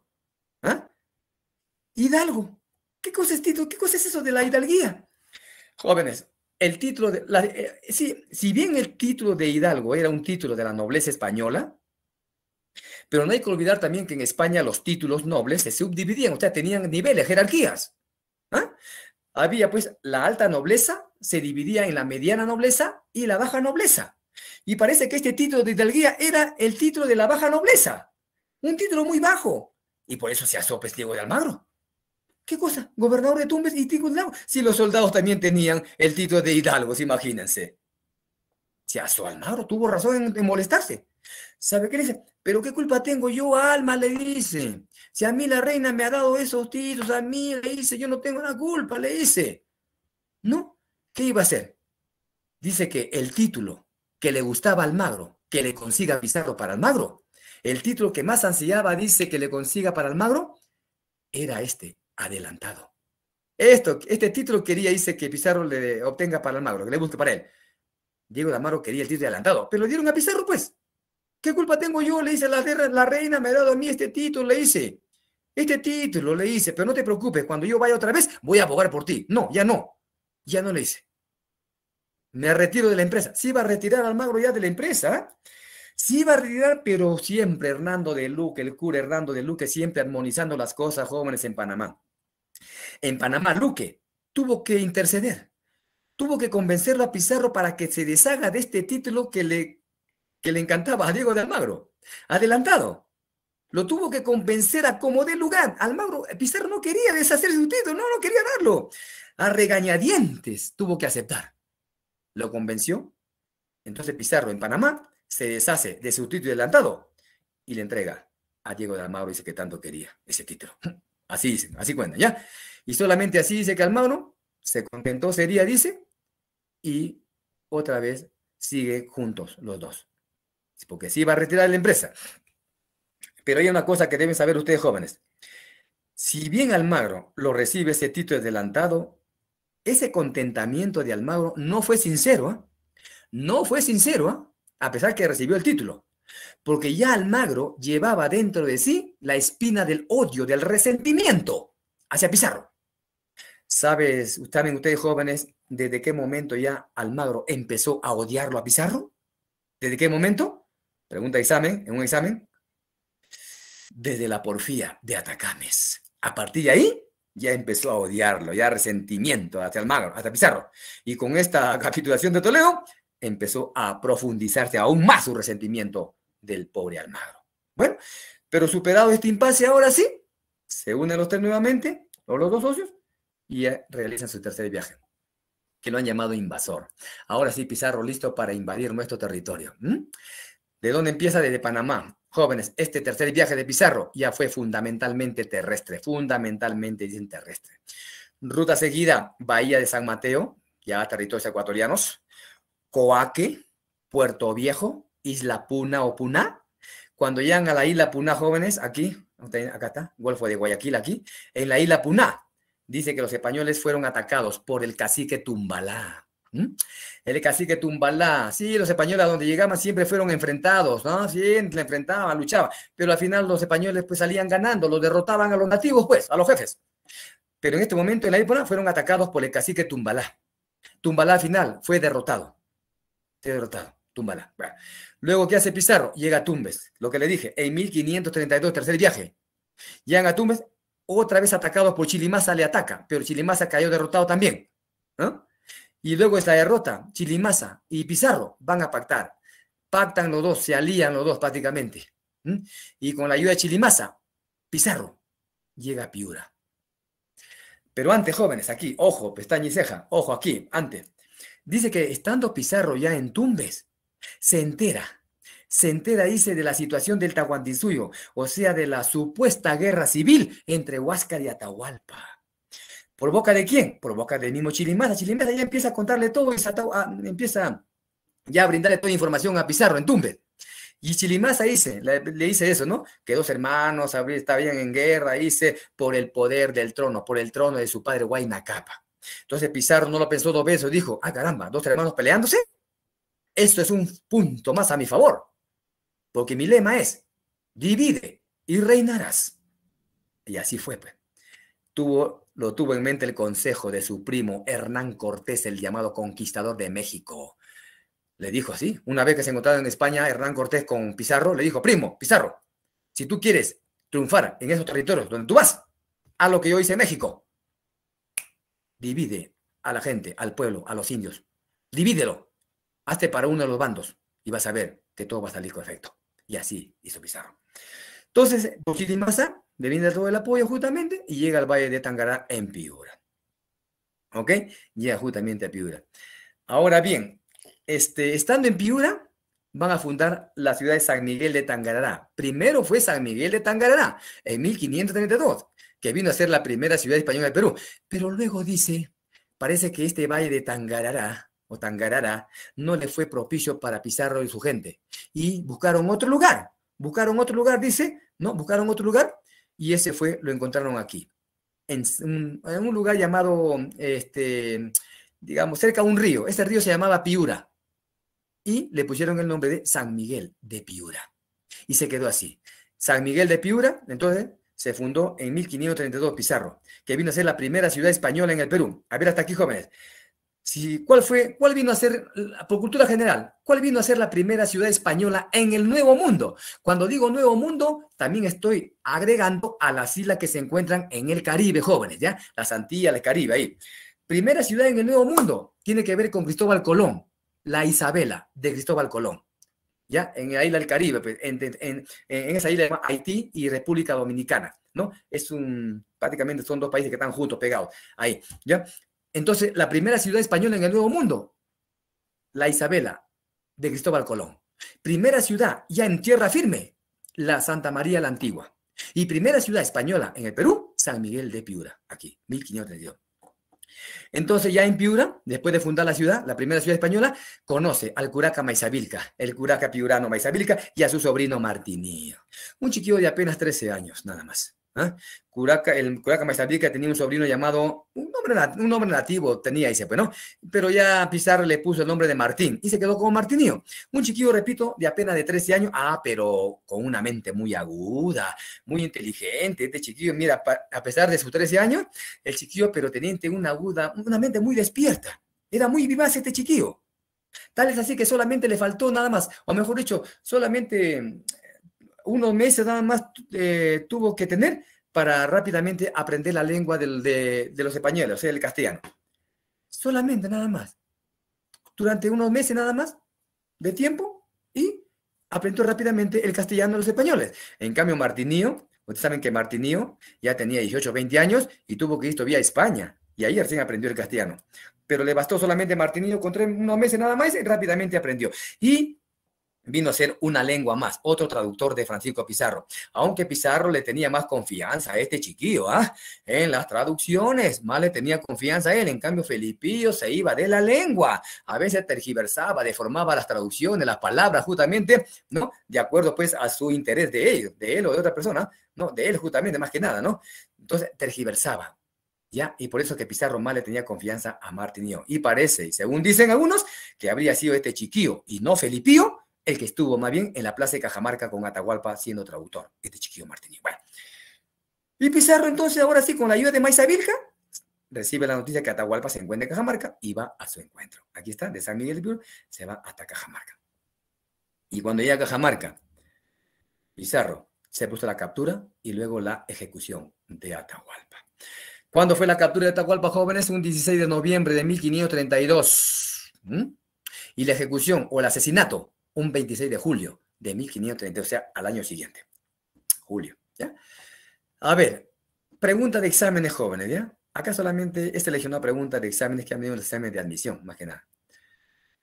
Pizarro envía a Hernando de Soto y a Hernando Pizarro, o sea, su hermano, a pedir una entrevista con el Inca.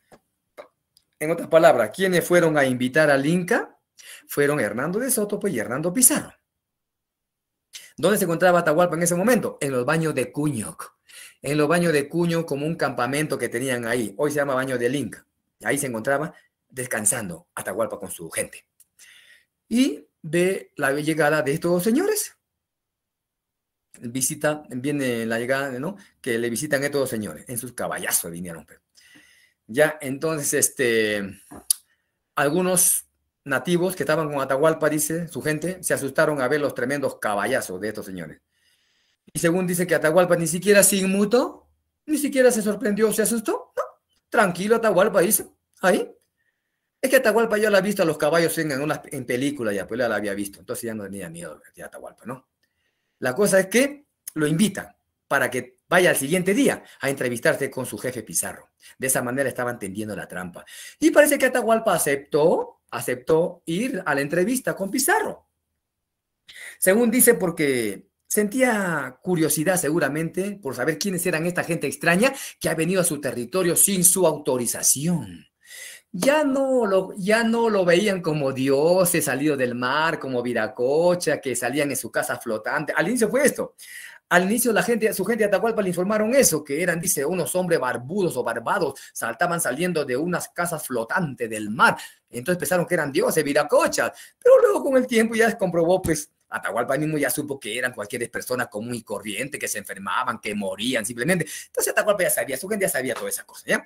Entonces, acepta irse. Bueno, al día siguiente va, ojo, y encuentra la plaza pues desierta, desolada. No encontró a nadie. ¿Dónde estaba Pizarro con su gente, los soldados? Ah, estaban zapados escondidos en un lugar. ¿Ah?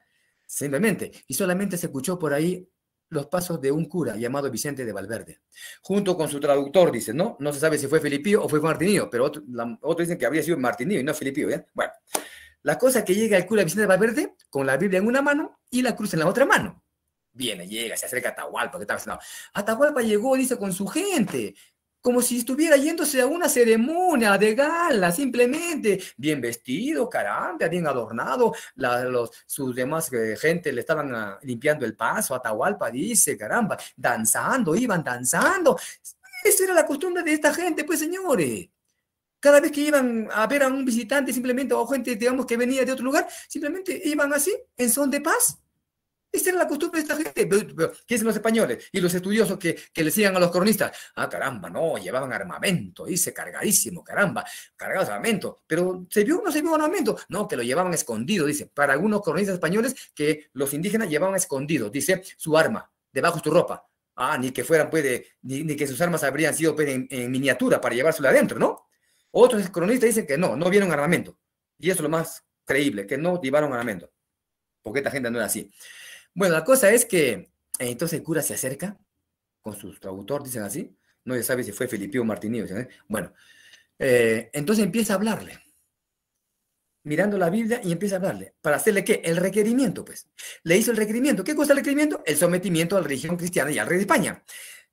Jóvenes, los españoles siempre cuando querían someterlo, controlarlo, dominarlo a un jefe, a un rey, a un soberano de un lugar, primero ellos hacían el requerimiento, enviaban primero a un cura para que ese personaje, o sea, ese jefe o ese soberano, se someta pacíficamente pues a la religión cristiana y se bautice y también acate la autoridad del rey de España. Eso es el requerimiento. Una especie de sometimiento o mejor dicho, una especie de invitación al sometimiento pacífico. Que se someta pacíficamente, sin hacerle guerra. Bueno, y si aceptaba el soberano eso, el requerimiento, pacíficamente no había guerra, pues. Pero parece que Atahualpa no sabía lo que le estaba diciendo, dice. No sabía lo que le estaba diciendo, caramba. No sabía lo que le decía, dice acá. No sabía, al contrario, logró encolerizarlo a Atahualpa. Estaba asado Atahualpa, o sea que le estaba mirando una piedra por ahí con qué darle al cura. No, pero el hombre miraba el libro y le hablaba, miraba el libro. Eso se dio cuenta Atahualpa, más bien. Atahualpa era muy vivaz, era muy inteligente. Se dice que era filósofo también Atahualpa. Esta gente era así, pero tenía su gran de conocimiento. No es como hoy día estos torpes que tenemos aquí, en los llamados congresos, ¿no? Prácticamente son estos bestias de carga, prácticamente, ¿no? Pero estos eran inteligentes, pues, ¿no? Entonces, Atahualpa se da cuenta de una cosita. El hombre miraba el libro y le hablaba, miraba el libro y le hablaba. Entonces sintió curiosidad. Atahualpa, le dijo, ¿qué cosa es eso que estás mirando acá? Ese objeto. Entonces el cura le da, de buena fe le da, ¿no? De buena manera le da justamente. Entonces Atahualpa, según dicen así, ¿no? Que lo mira, lo huele, lo lleva a su oreja, lo saborea, lo anda prácticamente la ojea para acá, se da aire a Atahualpa. La cosa que no le encontró sentido, y según dice también, lo lanzó, que lo lanza, dice. Lo lanzó y lo empezó a insultar, dice que lo insultó al cura. Y el cura también dice, al ver la Biblia por los suelos, también se hace el cura y lanza unas palabrotas, según dice que había lanzado unas palabrotas groseras, maldito, perro miserable, Lucifer, supay, etcétera, etcétera. Vas a ver ahora lo que te va a tocar. Entonces sale corriendo el cura, dice justamente, y tampoco no se sabe qué es lo que vociferó este cura. Hay varias versiones. Uno dice que había dicho, Santiago, Santiago, ¿qué esperan, soldados? Salgan que yo os absuelvo. Entre otras cosas. Bueno, es lo que más aparece en los libros. Entonces, Pizarro, desde lejos, a ver que no salió esta entrevista como debería ser lo correcto, entonces, ¿qué hace Pizarro? Saca un trapo blanco y da la señal de ataque. ¿A quién? A su artillero Pedro de Candia, que se encontraba a 100 metros de la plaza, en una especie de colina o cerro llamado Santa Apolonia, en Cajamarca. Una especie de mirador a Cuchimay, como en la Cuchimay que tenemos acá, algo así parecido. Desde ahí justamente saca el trapo, le da la señal para que lance el primer disparo. Entonces lanza el primer disparo y ahí se vio toda esta carnicería, se vivió acá.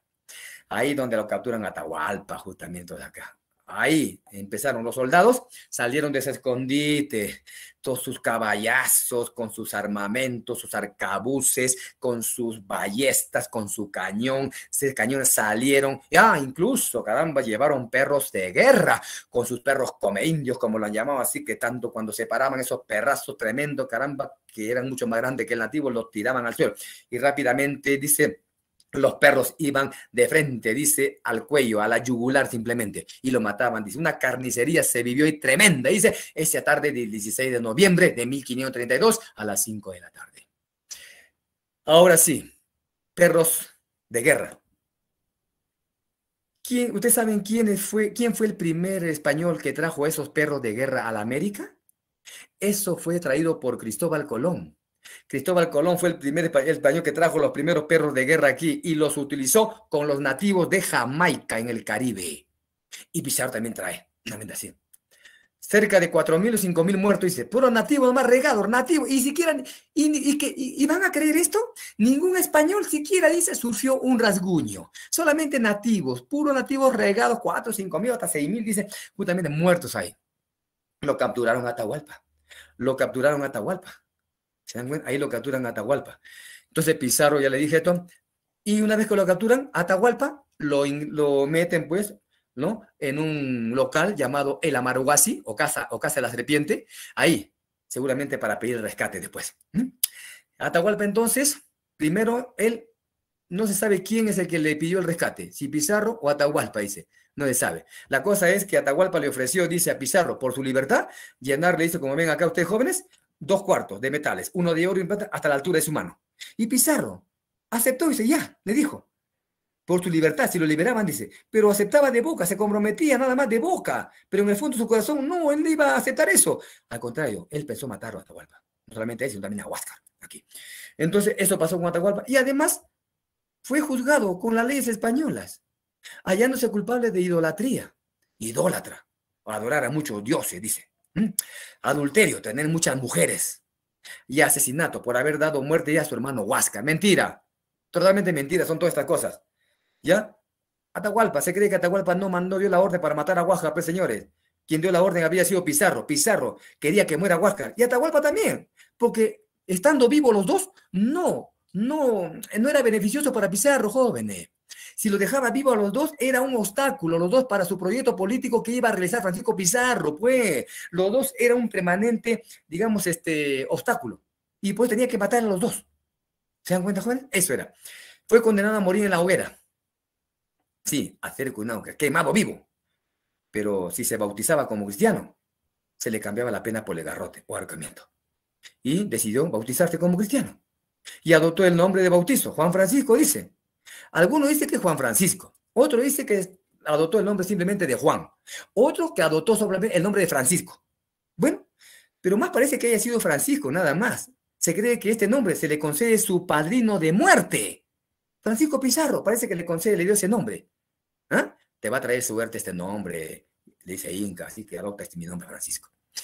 Francisco dice que se bautizó. Bueno, dice, ¿no? Y se le cambió la pena por el garrote, o sea, el ahorcamiento tal como lo vemos acá.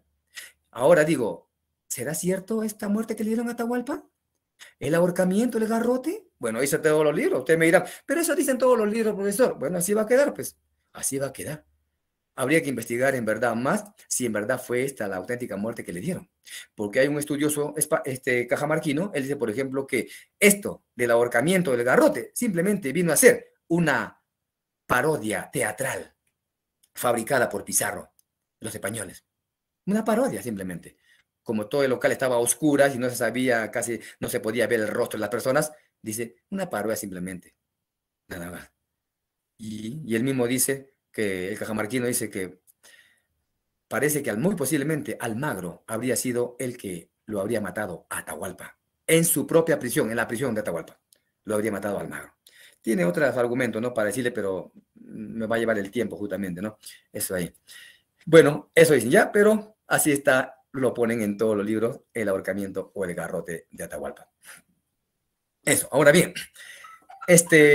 aquí, antes de cerrar con estos jóvenes, también quiero agregar o acotar otra cosita más. Quien venía junto a Atahualpa en otra litera era el curaca de Chincha. ¿Sabían eso, joven? El curaca de Chincha. No olvidemos que los incas le estimaban mucho a los chinchanos, a los chinchas lo estimaban mucho porque sabían que eran grandes navegantes y comerciantes, y también lo estimaban mucho a los chimús porque sabían que eran grandes orfebres, metalistas. ¿Ok? Entonces, el curaca de Chincha también va a morir acá. ¿A manos de quién? A manos de Juan Pizarro, su hermano de Francisco, pues. Murió el curaca de Chincha, que venía junto a Atahualpa.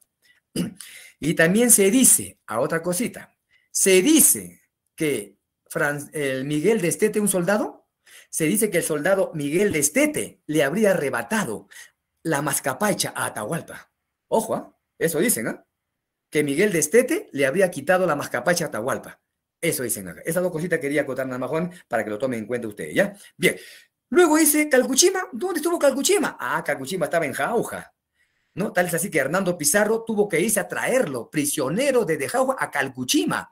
Él estaba en la captura, jóvenes. Yo una vez había cometido un error justamente en uno de mis textos preuniversitarios, que había justamente, yo había considerado que Calcuchima estaba acá en la misma captura.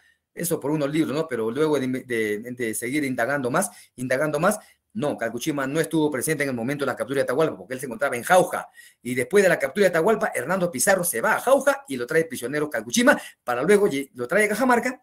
Hernando Pizarro lo trae a Cajamarca, y de Cajamarca lo llevan a Calcuchima prisionero también a tomar el Cusco, ya, cuando Pizarro ya se va al Cusco, ¿no? Bien, joven, eso es cuanto a la captura y la muerte de Atahualpa. Y, ¿sabían ustedes? Según algunos estudiosos, dice, con la muerte de Atahualpa, está considerada como el primer asesinato político o jurídico del Perú, ¿ok? Con la muerte de Balboa, lo han llamado el primer asesinato jurídico de América. Con la muerte de Atahualpa, el primer asesinato jurídico o político también del Perú. Entonces Pizarro, ahora sí, muerto Atahualpa, Pizarro se va a tomar el Cusco, llevando a Calcuchima prisionero. Pero antes de dejar Cajamarca, Pizarro, muy vivaz, muy vivo políticamente y militarmente, tiene que nombrar, pues, aunque sea como títere, a un supuesto inca, pues. ¿Para qué? Por estrategia política, jóvenes, ¿eh? Por estrategia política, para que en el trayecto, en el camino, cuando iba a tomar el Cusco, no tenga ni un obstáculo de estos indígenas, de los indios que le podían atacar. Allá habiendo un inca, ya pues, títere, ¿ah? Y tenían que obedecer. ¿Y quién va a ser? ¿A quién lo va a nombrar como el primer inca títere de la invasión Pizarro? ¿A quién lo nombra? Aquí está. En Cajamarca, Pizarro reconoce a Tupa Huaypa o Toparpa como nuevo inca del Tahuantinsuyo, el primer inca títere. Tupa Huaypa, un hermano de Atahualpa. Un hermano de Atahualpa. Ahora bien, Pizarro ya con el inca títere se va rumbo al Cusco. Pero cuando llega por Jauja, se presentan dos hechos.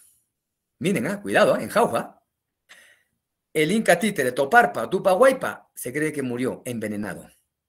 Sospechoso. ¿Quién fue, a quién lo tomaron como sospechoso del envenenamiento de Tupa Huaypa? Al señor Calcuchima, que lo llevaban prisionero, ¿no? Sospecharon de Calcuchima, que iba prisionero. Se cree que Calcuchima lo había envenenado, dice, a Tupa Huaypa. Bueno, murió Tupa Huaypa en Jauja. Pero también en Jauja se va a presentar en el camino un general atahualpista, Apoquisquis. Quisque le hacía la vida imposible a Pizarro, a los españoles. Él se aparecía por el camino, lo obstaculizaban porque no quería que Pizarro llegue a Cusco. Ustedes saben que la Atahualpa tuvo 3 militares, uno es Apoquiskis, Calcuchima y Rumiñahui, pero de los 3, quien más destacó es Apoquiskis, jóvenes. Era el dolor de cabeza de Pizarro. Muy bien. Luego, ¿qué pasa? Llega Pizarro por Jaquijahuana, cerca al Cusco, en las pampas de Jaquijahuana, donde el pacificador Lagasca, que le voy a decir después, va a derrotar a Gonzalo Pizarro. Bueno, ¿quién se hace? Mírenme, ¿quién aparece por primera vez y luego va a ser historia? Manco Inca, hijo de Huayna Cápac. Su aparición por primera vez se aparece frente a Pizarro en Jaquijahuana, a pedirle la mascapaicha a Pizarro, que legítimamente le correspondía, le pertenecía a Manco Inca, por ser hijo de su hijo Huayna Cápac. Entonces Pizarro, al ver al chico, parece que no lo pensó 2 veces y dijo, y se alegró mejor. Oye, joven, le dice, chico, mira, ya que estás aquí, ya a saber que era hijo de Huayna Cápac, ¿no? Un hijo muy importante, le dijo, mira, yo te prometo coronarte Inca en el Cusco cuando lleguemos. Pero por favor, quiero que me ayudes a derrotar a este señor Apoquiskis. Me está haciendo la vida imposible aquí. Por favor.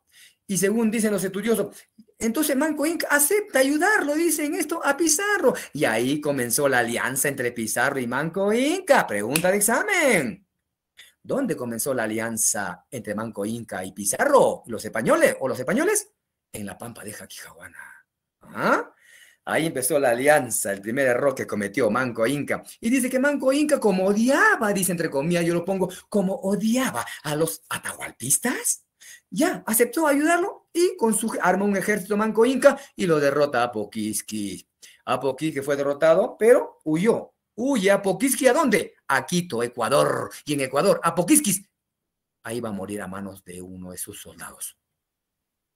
Ahora sí, libre de Apoquiski, Pizarro, con la alianza de Manco Inca, ingresan al Cusco. Se comprometió a los españoles en este lugar. Ya, eso por un lado. Y por otro lugar, ¿qué pasó también en Jaquijahuana? Aparte de la alianza entre Manco Inca y Pizarro. En Jaquijahuana también fue condenado a morir en la hoguera Calcuchimac por haber, dice, envenenado a Tupac Huaypa. Calcuchima, el Vicente Valverde le dijo, hijo mío, bautízate, hijo mío, para cambiarte la pena, porque vas a morir en la hoguera, quemado, no te recomiendo, hace mucho calor, le dice, hijo mío. Y a Calcuchima le dijo, never, maldito cura, yo no voy a aceptar nada de eso. Y prefirió morir en la hoguera, se entregó a las brasas, solamente pronunciando Pachacamac, el señor Calcuchima. Ya llegan al Cusco ahora sí Manco Inca y es coronado soberano, tal como lo prometió Pizarro, y se reconoció vasallo del rey de España, pues. Pero ¿qué pensó Manco Inca? Si tenía la mascapaicha, acá, ya tenía la mascapaicha, ¿que le iba a mandar? ¿Que le iba a ordenar? ¿Que le iban a obedecer los españoles? No tenía voz ni voto el hombre, solamente lo estaban utilizando como una especie de maniquí nada más. Simplemente, por eso su gobierno era una ficción, era algo aparente, falso su gobierno. Pobre Manco Inca, lo han llamado el segundo Inca títere de la invasión, Manco Inca. Al contrario, lo molestaban a Manco Inca los españoles soldados, lo insultaban, lo jaloneaban de un lugar a otro, porque como si fuera una piñata, Manco Inca, hasta llegaran al colmo de orinarlo a Manco Inca, lo orinaban, dice, lo escupían a Manco Inca. Parece que Manco Inca se dio cuenta que solamente lo estaban utilizando. Menos mal, dice, que se había dado cuenta que solamente lo estaban utilizando Manco Inca y decidió escapar, ¿no? Intentó, mejor dicho, escapar, pero Manco Inca estaba muy bien vigilado. Pizarro no era tonto.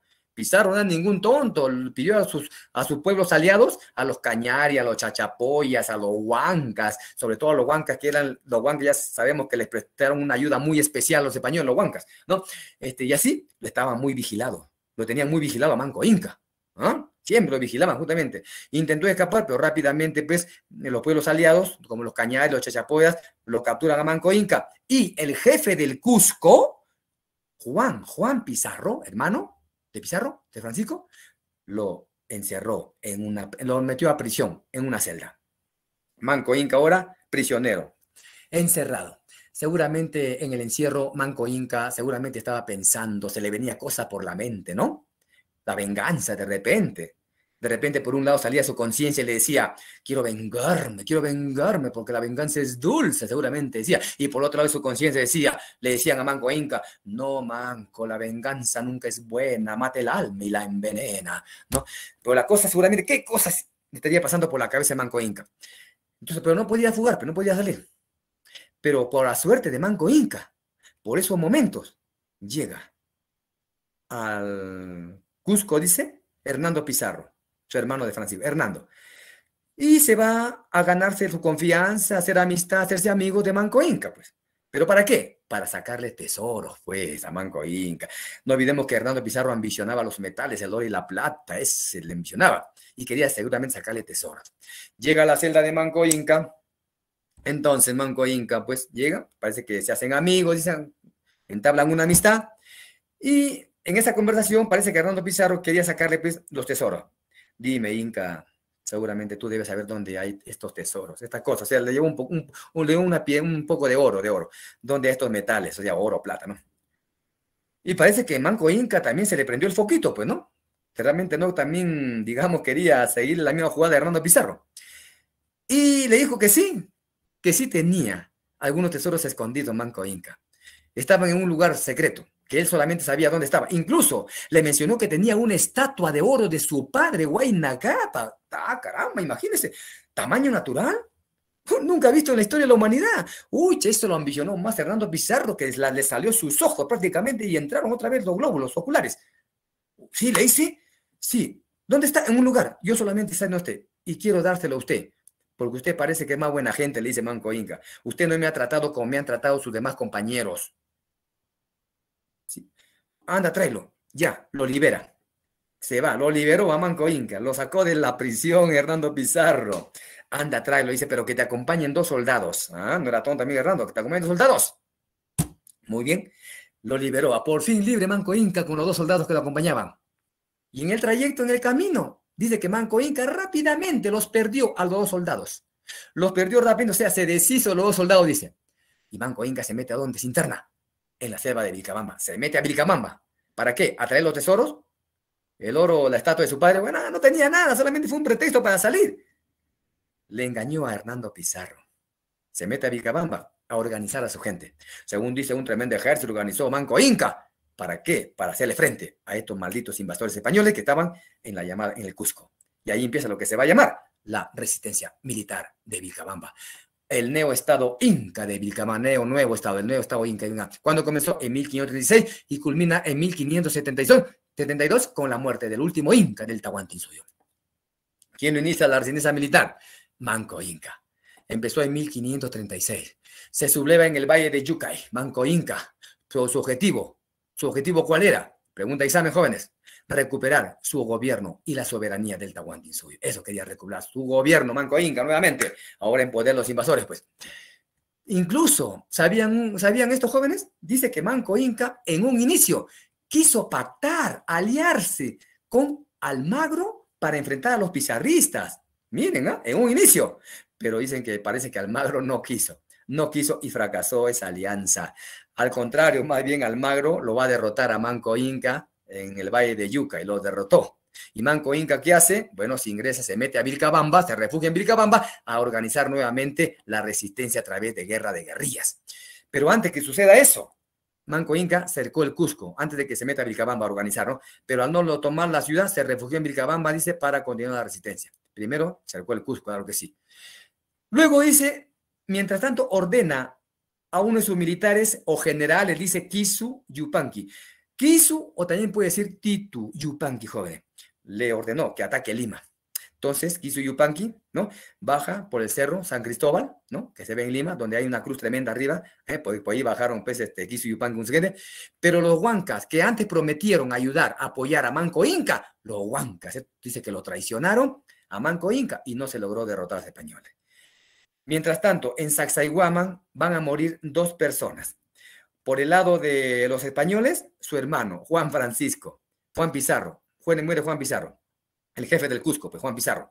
Y por el lado de su gente de Manco Inca, va a morir el valeroso inca Titu Cusi Huaypa, el mal llamado Cahuide. Ustedes saben que este Cahuide pues tenía una tremenda capa grande, dice, al verse perdido en la fortaleza de Sacsayhuaman, dice, ¿qué pasó? Dice, se arrojó al vacío y se despedazó, ¿no? El llamado Titucusi Huaypa o Cahuide, ¿no? Pero entonces Manco Inca dice luego que va a pasar en su casa, en su propia casa, en Vilcabamba. Muere asesinado por un almagrista, Gómez Pérez, en Vilcabamba. Ustedes dirán, jóvenes, ¿y de dónde salió este almagrista? ¿De dónde salió este almagrista que estaba presente en la casa de Manco Inca en Vilcabamba? Jóvenes, Manco Inca comete otro error. El primer error fue aliarse con Pizarro. El segundo error, darle posada, hospedaje a 8 almagristas. 8 almagristas que venían escapando de los pizarristas que los querían matar en la guerra que tenían. Viene a pedirle posada a Manco Inca. Le rogaron a Manco Inca, según cuentan así, que le iban a servir en todo, iban a ser sus servidores, que por favor déjenos quedando, los pizarritos nos quieren matar. Y parece que Manco Inca confió en estos grupos de almagristas y saber que uno de ellos, un tal Gómez Pérez, lo va a acuchillar por la espalda. Y a pesar que de uno de sus capitanes de Manco Inca, Rimachi Yupanqui, junto con sus demás indígenas o nativos, no querían que se confíe Manco Inca de los almagristas, quería que los asesine, los mate. Pero Manco Inca parece que no quiso oírlos. Dijo, no, son amigos. Y le dio posada. Otro error cometió. Pero Rimachi Yupanqui y su gente estaba al acecho, vigilantes siempre, porque no confiaban, pues no confiaban de esos almagristas. Entonces, el asesinato de Manco Inca se va a producir durante un juego en Vilcabamba que los almagristas le enseñaron a Manco Inca. No se sabe si fue el juego al Herrón o a los Tejos. ¿Ya? La cosa es que se presentó en un juego la muerte de Manco Inca. Parece que hubo una especie de discusión entre Manco Inca y Gómez Pérez sobre el juego, ¿ah? Ahí. Entonces, parece que Manco Inca se molestó y le increpó fuertemente a Gómez Pérez, que lo empujó incluso, que se cayó Gómez Pérez. Entonces Manco Inca, al irse a recoger una de las piezas del juego del suelo, aprovecha a Gómez Pérez, saca su puñal y lo da un puñalazo por la espalda. Y los demás vinieron españoles, lo acoquinaron a Manco Inca. Menos mal que su hijito de Manco Inca, que era pequeño también, que luego se va a convertir en su biógrafo, en Inca cronista, Titucusi Yupanqui, vio cómo la forma lo mataban y los almagristas quisieron cogerlo al chico, pero el chiquillo rápidamente, como todo niño andino, rápidamente corrió por unas quebradas y dice que se fue y no alcanzaron. Bueno, entonces así murió Manco Inca. Pero los almagristas ya estaban intentando escapar, pero el capitán Rimachi Yupanqui y su gente, al ver esto, ¿no?, a flechazos acabaron con los 8 almagristas y lo mataron, vengaron la muerte de Manco Inca. Entonces, muerto Manco Inca, ¿quién le sucede en la resistencia? Uno de sus hijos, Sairi Tupac. Aquí está Manco Inca, ¿no? Sairi Tupac. Sairi Tupac continuó por un tiempo la resistencia de Vilcabamba, claro que sí, continuó.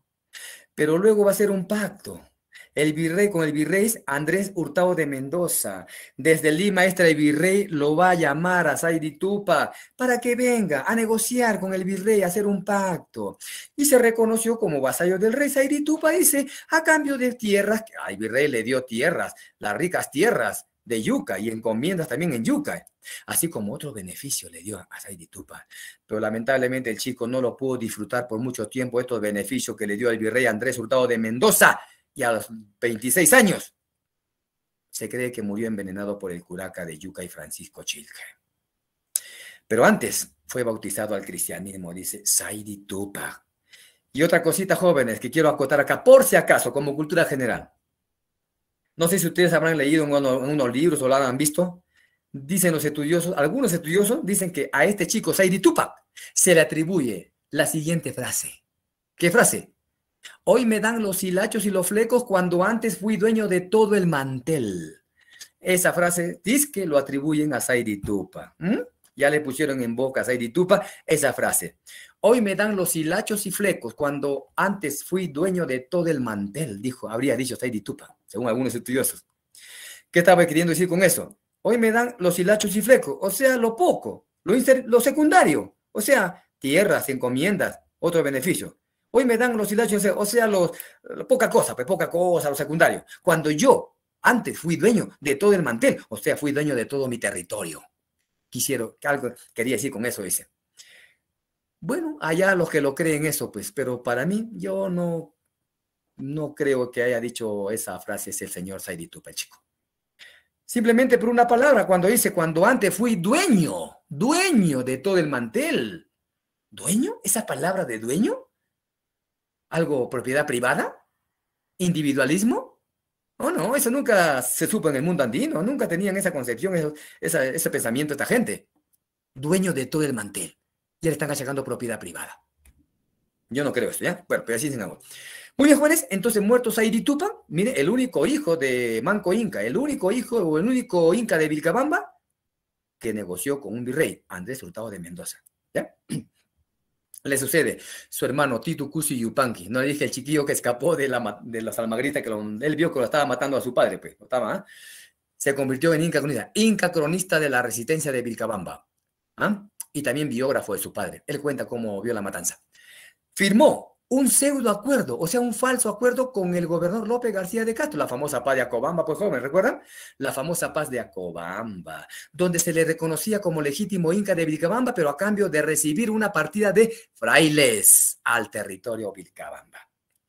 Sí, te reconocemos como ya, legítimo inca, te lo reconocemos, pero a cambio de eso, tú tienes que dejar ingresar a nuestros frailes para que evangelicen a tu gente, pues. Estos frailes no entraron en son de evangelizar, sino entraron en son de espías para ver dónde estaba establecido el reducto de este chico, de este Tito, para capturarlo.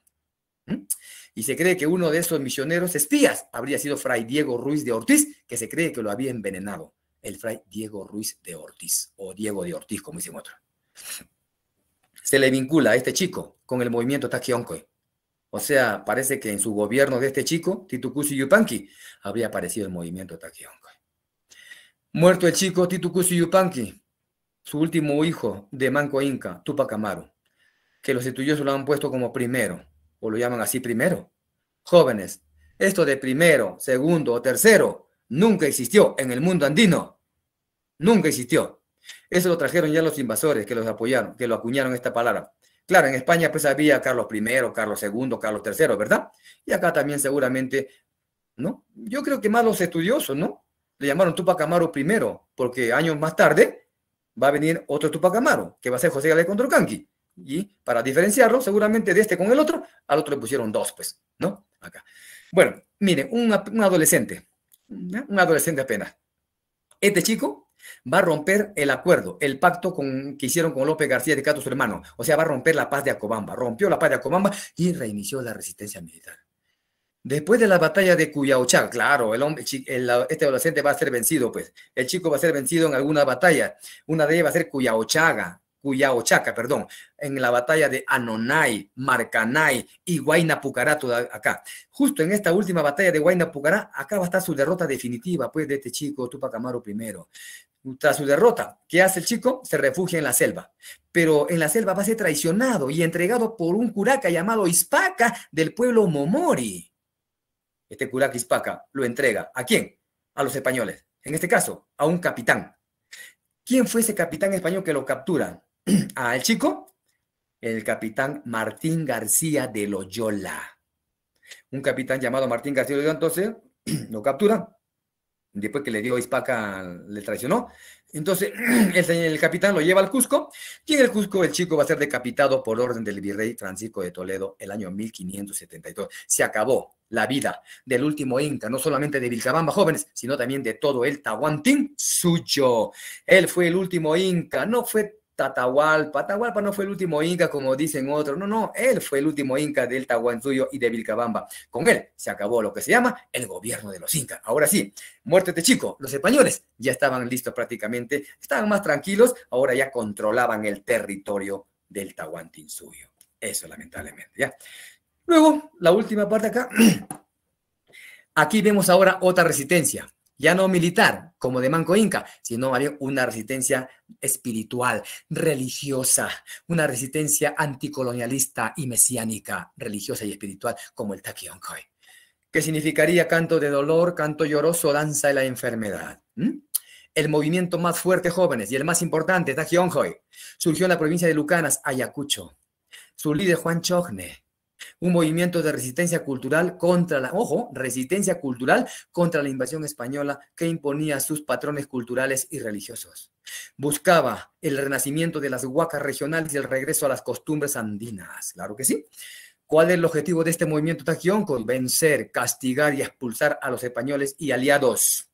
Fue perseguido, lamentablemente este movimiento jóvenes fue perseguido desde el Cusco por el cura español Cristóbal de Albornoz, el llamado extirpador de idolatrías, pero no fue el único extirpador, también hubo otros extirpadores como los curas Francisco de Ávila y Bernardo de Noboa, jóvenes. Claro, el más importante extirpador era Cristóbal de Albornoz, que los persiguió implacablemente desde el Cusco. No se olviden este nombre, Cristóbal de Albornoz. Ok, acá vemos la dominación colonial y la resistencia andina culturalmente hablando acá. Todavía se mantiene, por ejemplo, la danza de las tijeras, ¿no? Y nuestros cultos religiosos todavía se mantienen hasta el día. Incluso se mantuvieron. Durante el virreinato se mantuvieron jóvenes, ¿ah? No desapareció totalmente la cultura andina. No, no, no. Las tradiciones andinas no desapareció el 100%, no. Todavía, aunque a veces a escondidas, pero siguió persistiendo nuestra cultura o nuestros patrones culturales jóvenes, ¿ya? Ese fue entonces el Taquionco. En otras palabras, jóvenes, su líder Juan Chome, ¿qué es lo que predicaba? Juan Chome predicaba el total rechazo a todas las costumbres europeas, o sea, extranjeras de estos invasores. Él decía, rechacemos sus comidas, sus vestimentas, su idioma, su lengua, su religión, todo lo que provenían de esta gente invasora, rechacemos. No hay que adoptar nada de esa gente, su costumbre. Al contrario, decía, regresemos a nuestra huaca regional, al culto de nuestros dioses andinos y al regreso a las costumbres andinas también. Esto era el famoso Taquioncoy. Pero también hubo otros movimientos de resistencia andina, como el Yanaguara y el Moro Onjoy. Estos movimientos se forjaron en Apurímac. Yanaguara se forjó en ese mismo lugar. Había un lugar que se llamaba Yanaguara, en Apurímac. Un lugar. Pero luego, ya hoy se llama Cotabamba, dice, hoy se llama Cotabamba, ya se llama Yanaguara. Yanaguara se forjó en ese mismo lugar de Yanaguara, cuyo líder asumió ese nombre de Yanaguara. Fueron movimientos de rechazo a los cristianos, claro que sí, al igual pues que el Taquioncoy, pero formado ahora a partir de nuevos criterios, la salud, las enfermedades, la contaminación por el contacto y por ende el rechazo al extraño, al español. Estos movimientos jóvenes, Yanaguara y Moro Onjoy. Moro Onjoy significa la enfermedad de las manchas porque veía que en el rostro de toda la gente, dos andinos, había una especie pues, de manchas, era la viruela pues acá, ¿no? Pues la llamaban Moro Onjoy, enfermedad de las manchas, anunciaban. Entonces estos movimientos Yanaguara y Moro Onjoy anunciaban que las enfermedades, viruela, sarampión y la gripe eran producto del alejamiento de la cultura autóctona y del acercamiento a creencias extranjeras. Por lo tanto, asociaban las muertes y las epidemias a la falta de fe en la mamapacha, el alejamiento de los dioses andinos. Por lo tanto, había que volver a las antiguas costumbres. Algo parecido que el Taquionco Gómez, pero esta vez estos dos movimientos más se refieren, ¿no? Como dice acá, formado ya a partir de nuevos criterios. Se refiere más a la salud, las enfermedades, la contaminación por el contacto, ¿ok? O sea, a la viruela, sarampión y la gripe. Más se relacionan con las enfermedades, Yanaguara y el Moro Onjoy, jóvenes aquí, ¿ya? Bien, aquí tenemos, por ejemplo, la extirpación de idolatría jóvenes vino a ser una campaña, una horrenda campaña de destrucción de nuestra cultura, de nuestra religión andina, destrucción de las huacas andinas jóvenes. Y por eso los españoles trataban pues de cristianizarlos a la mayoría de gente. Por eso que los cronistas españoles, o sea, los españoles tuvieron por fuerza que aprender el hecho, la lengua de los andinos, para esa manera también entrar a cristianizarlo de esa manera a nuestros andinos. Acá vemos, por ejemplo, adorando, rindiendo culto a una momia, aquí, ¿no? Aquí, y a un español acá con su cruz. Eso es lo que nos malogró, jóvenes, acá. Ahora sí, como último punto, jóvenes, aquí cierro. Luego hay otro punto que se conoce como enfrentamiento entre los invasores, o sea, las llamadas guerras civiles, como hablan pues los estudiosos, guerras civiles entre los españoles. Yo simplemente lo llamo enfrentamiento entre los españoles, o más bien un enfrentamiento entre delincuentes, ¿no? Aquí, delincuentes simplemente españoles. Bueno, ahora, las llamadas guerras civiles. Estas cuatro supuestas guerras no fueron guerras civiles. Una sí lo puedo quizá llamar una guerra civil, o catalogarlo como verdadera guerra civil. Las otras simplemente fueron guerras simplemente entre delincuentes, entre ellos mismos, simplemente por ganar territorios aquí, o sea, ganar territorios y fuerza de trabajo, o sea, y fuerza indígena acá. A ver, la primera guerra entre Almagro el Viejo y Francisco Pizarro. Causas: por el control de la ciudad del Cusco. Claro. No se sabía a quién pertenecía el Cusco, si a Pizarro o Almagro. Pizarro decía, el Cusco está dentro de mi gobernación Nueva Castilla, me pertenece el Cusco. Almagro decía, no, el Cusco está dentro de mi gobernación Nueva Toledo, me pertenece el Cusco. Y también otra causa de la bronca entre los dos, las ventajas, los privilegios en la capital de Toledo que recibió Pizarro. Claro que si no le dije, ahí está. Hechos que se van a dar. Se van a dar unas batallas. Batalla de Pachachaca, en Abancay, donde los almagristas triunfan y se posesiona. Almagro triunfó y se posesionó del Cusco. Almagro, a la fuerza. Capturan a los hermanos. Almagro captura a los hermanos Hernando y Gonzalo Pizarro. Los metió a prisión. Almagro. Hernando y Gonzalo Pizarro, entonces, presos por Almagro. En el Cusco. Al enterarse de la prisión de sus hermanos, Francisco Pizarro estaba en Lima. Le llama a Almagro que venga a Lima para hacer un convenio, un pacto, o sea, negociar. Ahí se da la entrevista de Mala, cerca de Lima. Pizarro y Almagro, el viejo, firman el convenio de Lunahuaná, aceptando que Almagro controle. Ya, Pizarro le dice esto, pues. Controla temporalmente el Cusco, ya. Tú quédate en el Cusco como gobernador, ya. Hasta que llegue un comisionado de la corona y solucione este problema del Cusco, pues. Ya, quédate como gobernador del Cusco, dice Pizarro. Pero a cambio de eso, deja a mis hermanos libres. Libéralo a mis hermanos de la prisión.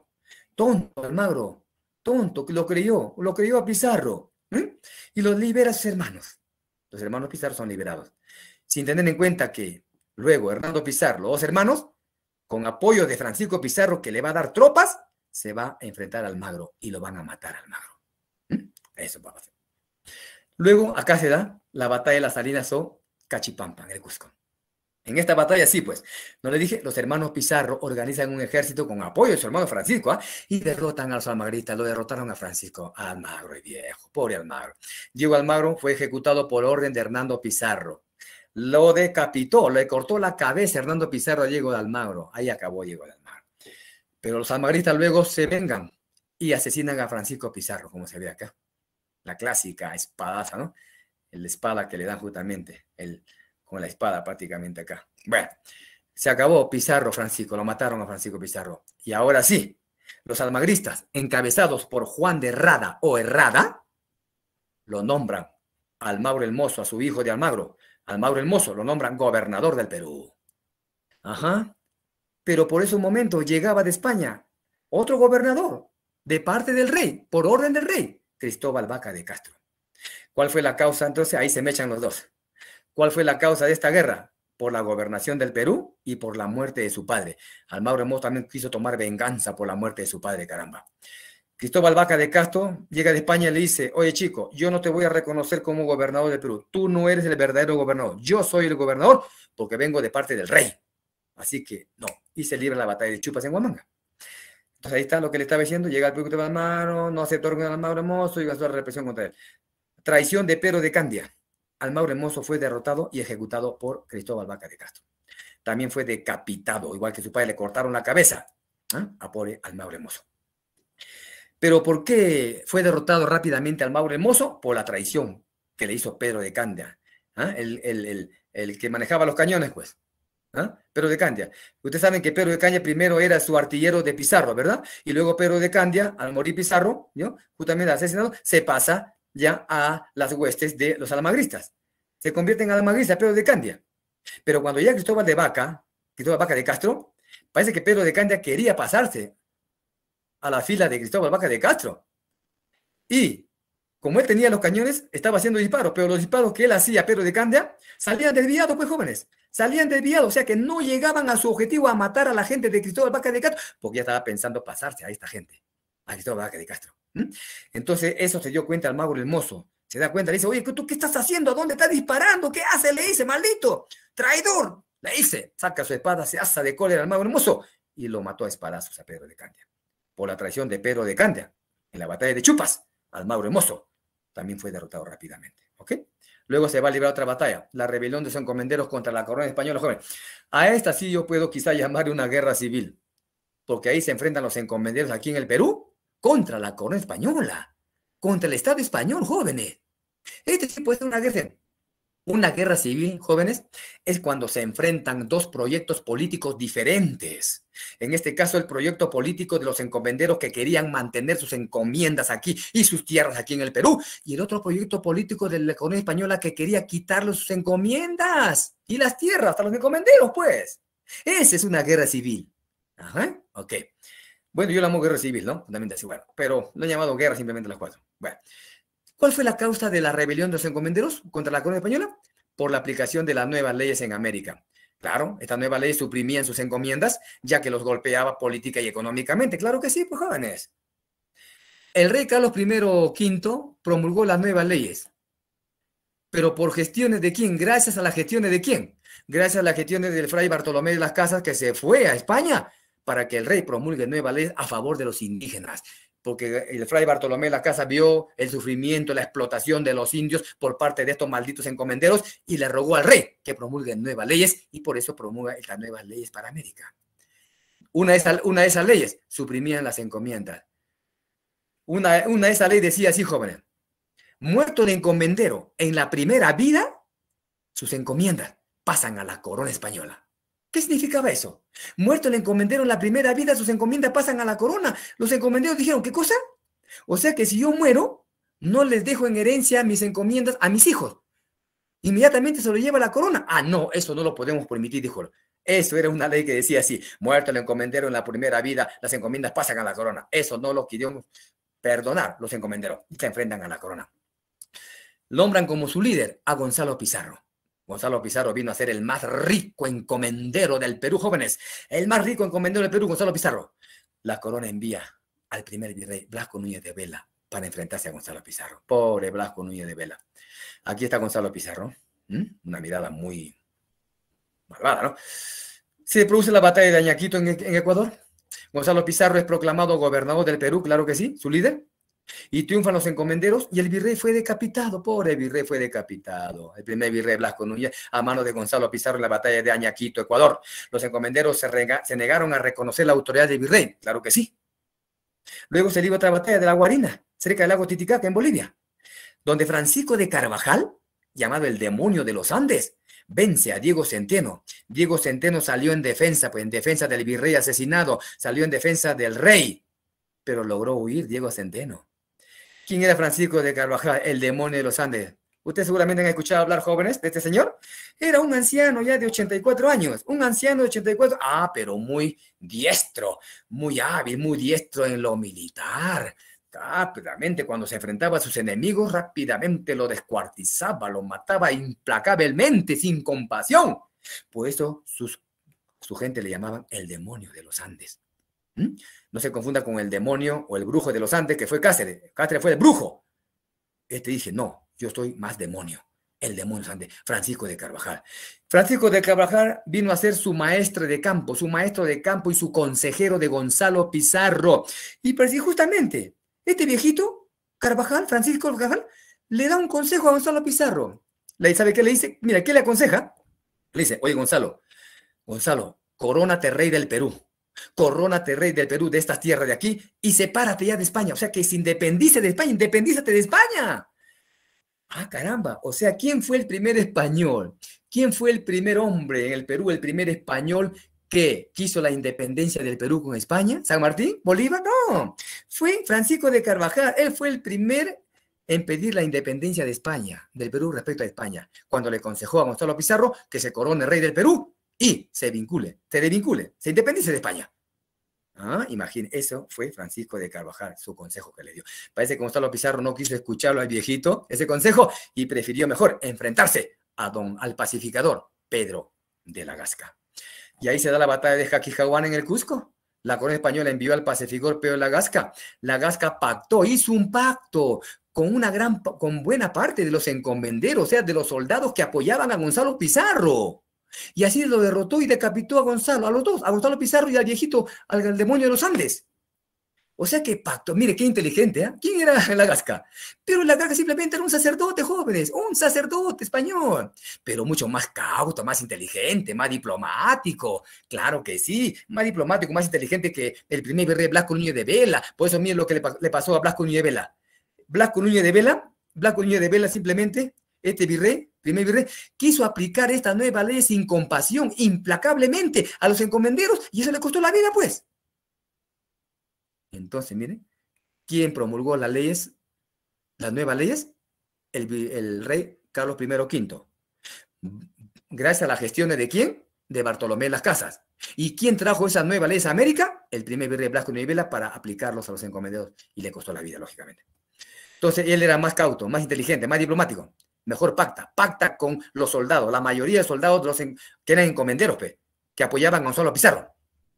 Sin hacerle batalla, sin presentarle guerra, señores. La Gasca lo derrotó así. ¿Sabe qué le dijo a los soldados? A estos encomenderos, soldados encomenderos que apoyaban a Gonzalo Pizarro. Le dijo, señores, a ver, no se preocupen. Estas llamadas leyes nuevas, las leyes nuevas de esta de acá, no va a ser aplicado. No se va a aplicar. Ustedes van a seguir conservando sus encomiendas, no hay problema. Es más, aquellas personas que se han enfrentado al rey de España, a su rey, serán perdonados también, van a ser perdonados. Y es más, como si fuera poco, yo, la Gasca, voy a repartir más encomiendas, ¿ah? Pero con la condición de que se me pasen a mi lado. Uy, caramba, todos los soldados encomenderos que apoyaban a Gonzalo Pizarro no lo pensaron 2 veces y se fueron a unirse a Pedro la Gasca. Y Gonzalo Pizarro y el viejito Carvajal demonio se quedaron casi solos. No le pudo hacer la guerra ya. Depusieron sus armas, Gonzalo Pizarro y el Carvajal, el demonio de los Andes, pero al final de cuentas fueron decapitados los dos, Gonzalo Pizarro y el viejito, el anciano, el demonio de los Andes. Así lo derrotó la Gasca. Luego la Gasca, ¿qué hace? Bueno, tiene que cumplir su promesa. Empieza a repartir las encomiendas, sobre todo las encomiendas de Huaynarina del Cusco, empieza a repartir. Pero ¿qué pasó en ese reparto, jóvenes? Las encomiendas no alcanzó para el resto de todo, no alcanzó para todos los soldados, pues. Las encomiendas que repartió de Huaynarina del Cusco no alcanzó para todos los soldados. Y los soldados que se quedaron sin encomiendas se quedaron descontentos, insatisfechos. Y ahí se va a producir la rebelión de los descontentos o insatisfechos, los que no recibieron encomiendas, pues. La Gasca luego le deja el gobierno a la audiencia del Cusco, a la audiencia de Lima, y la Gasca se retira a España, se va a España. Ahora el gobierno, la audiencia de Lima. Y ahí se puso la rebelión de los insatisfechos descontentos. Entonces, ¿cuál habría sido la causa de esta gente que no recibieron encomiendas? El mal reparto de las encomiendas de Huaynarina que hizo la Gasca. No les tocó a muchos de ellos. El intento, y otra causa, el intento de la audiencia de Lima de ordenar el pago por servicios a los indígenas. Ah, caramba. O sea que la audiencia estaba ordenando que los encomenderos deben pagarlo por los servicios a los indios que trabajaban para ellos. Eso también lo quisieron los encomenderos. Ahí están las causas, entonces, de la rebelión de los descontentos o insatisfechos. ¿A quién nombra? Ahora, llega por esos momentos el segundo virrey del Perú, Antonio de Mendoza. El segundo virrey, la Gasca, el señor Blasco Núñez de Vela fue el primero, el segundo Antonio de Mendoza, pero lamentablemente fallece al poco tiempo. ¿A quién lo nombran como su líder? Los descontentos o insatisfechos, a Francisco Hernández de Girón. Entonces, Girón se enfrenta en la batalla de Pucará a la audiencia de Lima, en Puno. Las tropas del presidente de la audiencia de Lima, llamado Pablo Sarabia, este fue el presidente, Pablo Sarabia, el presidente de la audiencia de Lima, sus tropas de Pablo Sarabia se enfrentan a las tropas de Francisco Hernández Girón y lo vencen a Girón. Hernández Girón fue apresado y luego decapitado en Lima. Ahora sí, con esta última batalla de Pucará, de las guerras civiles, ahora sí, y con la muerte de Girón, jóvenes, ahora sí podemos decir que se pacificó el territorio peruano. Ahora sí, se pacificó el territorio peruano definitivamente de estos malditos encomenderos, que querían pues todavía quedarse con su tierra, su encomienda acá en el Perú. Y al pacificarse el territorio, ahora sí, la corona española va a enviar a sus representantes, a sus respectivas autoridades, para que administren su territorio peruano ahora sí libre de estos encomenderos. Y ahí empiezan a llegar, ¿quiénes? Los primeros virreyes. Los virreyes empiezan a llegar uno tras otro a la administración de su colonia, que va a ser el Perú ahora de España. Y ahí va a iniciarse lo que se conoce pues como el virreinato del Perú. Tema de nuestra próxima clase, jóvenes, que vamos a entrar, ¿ya? Hasta aquí, jóvenes.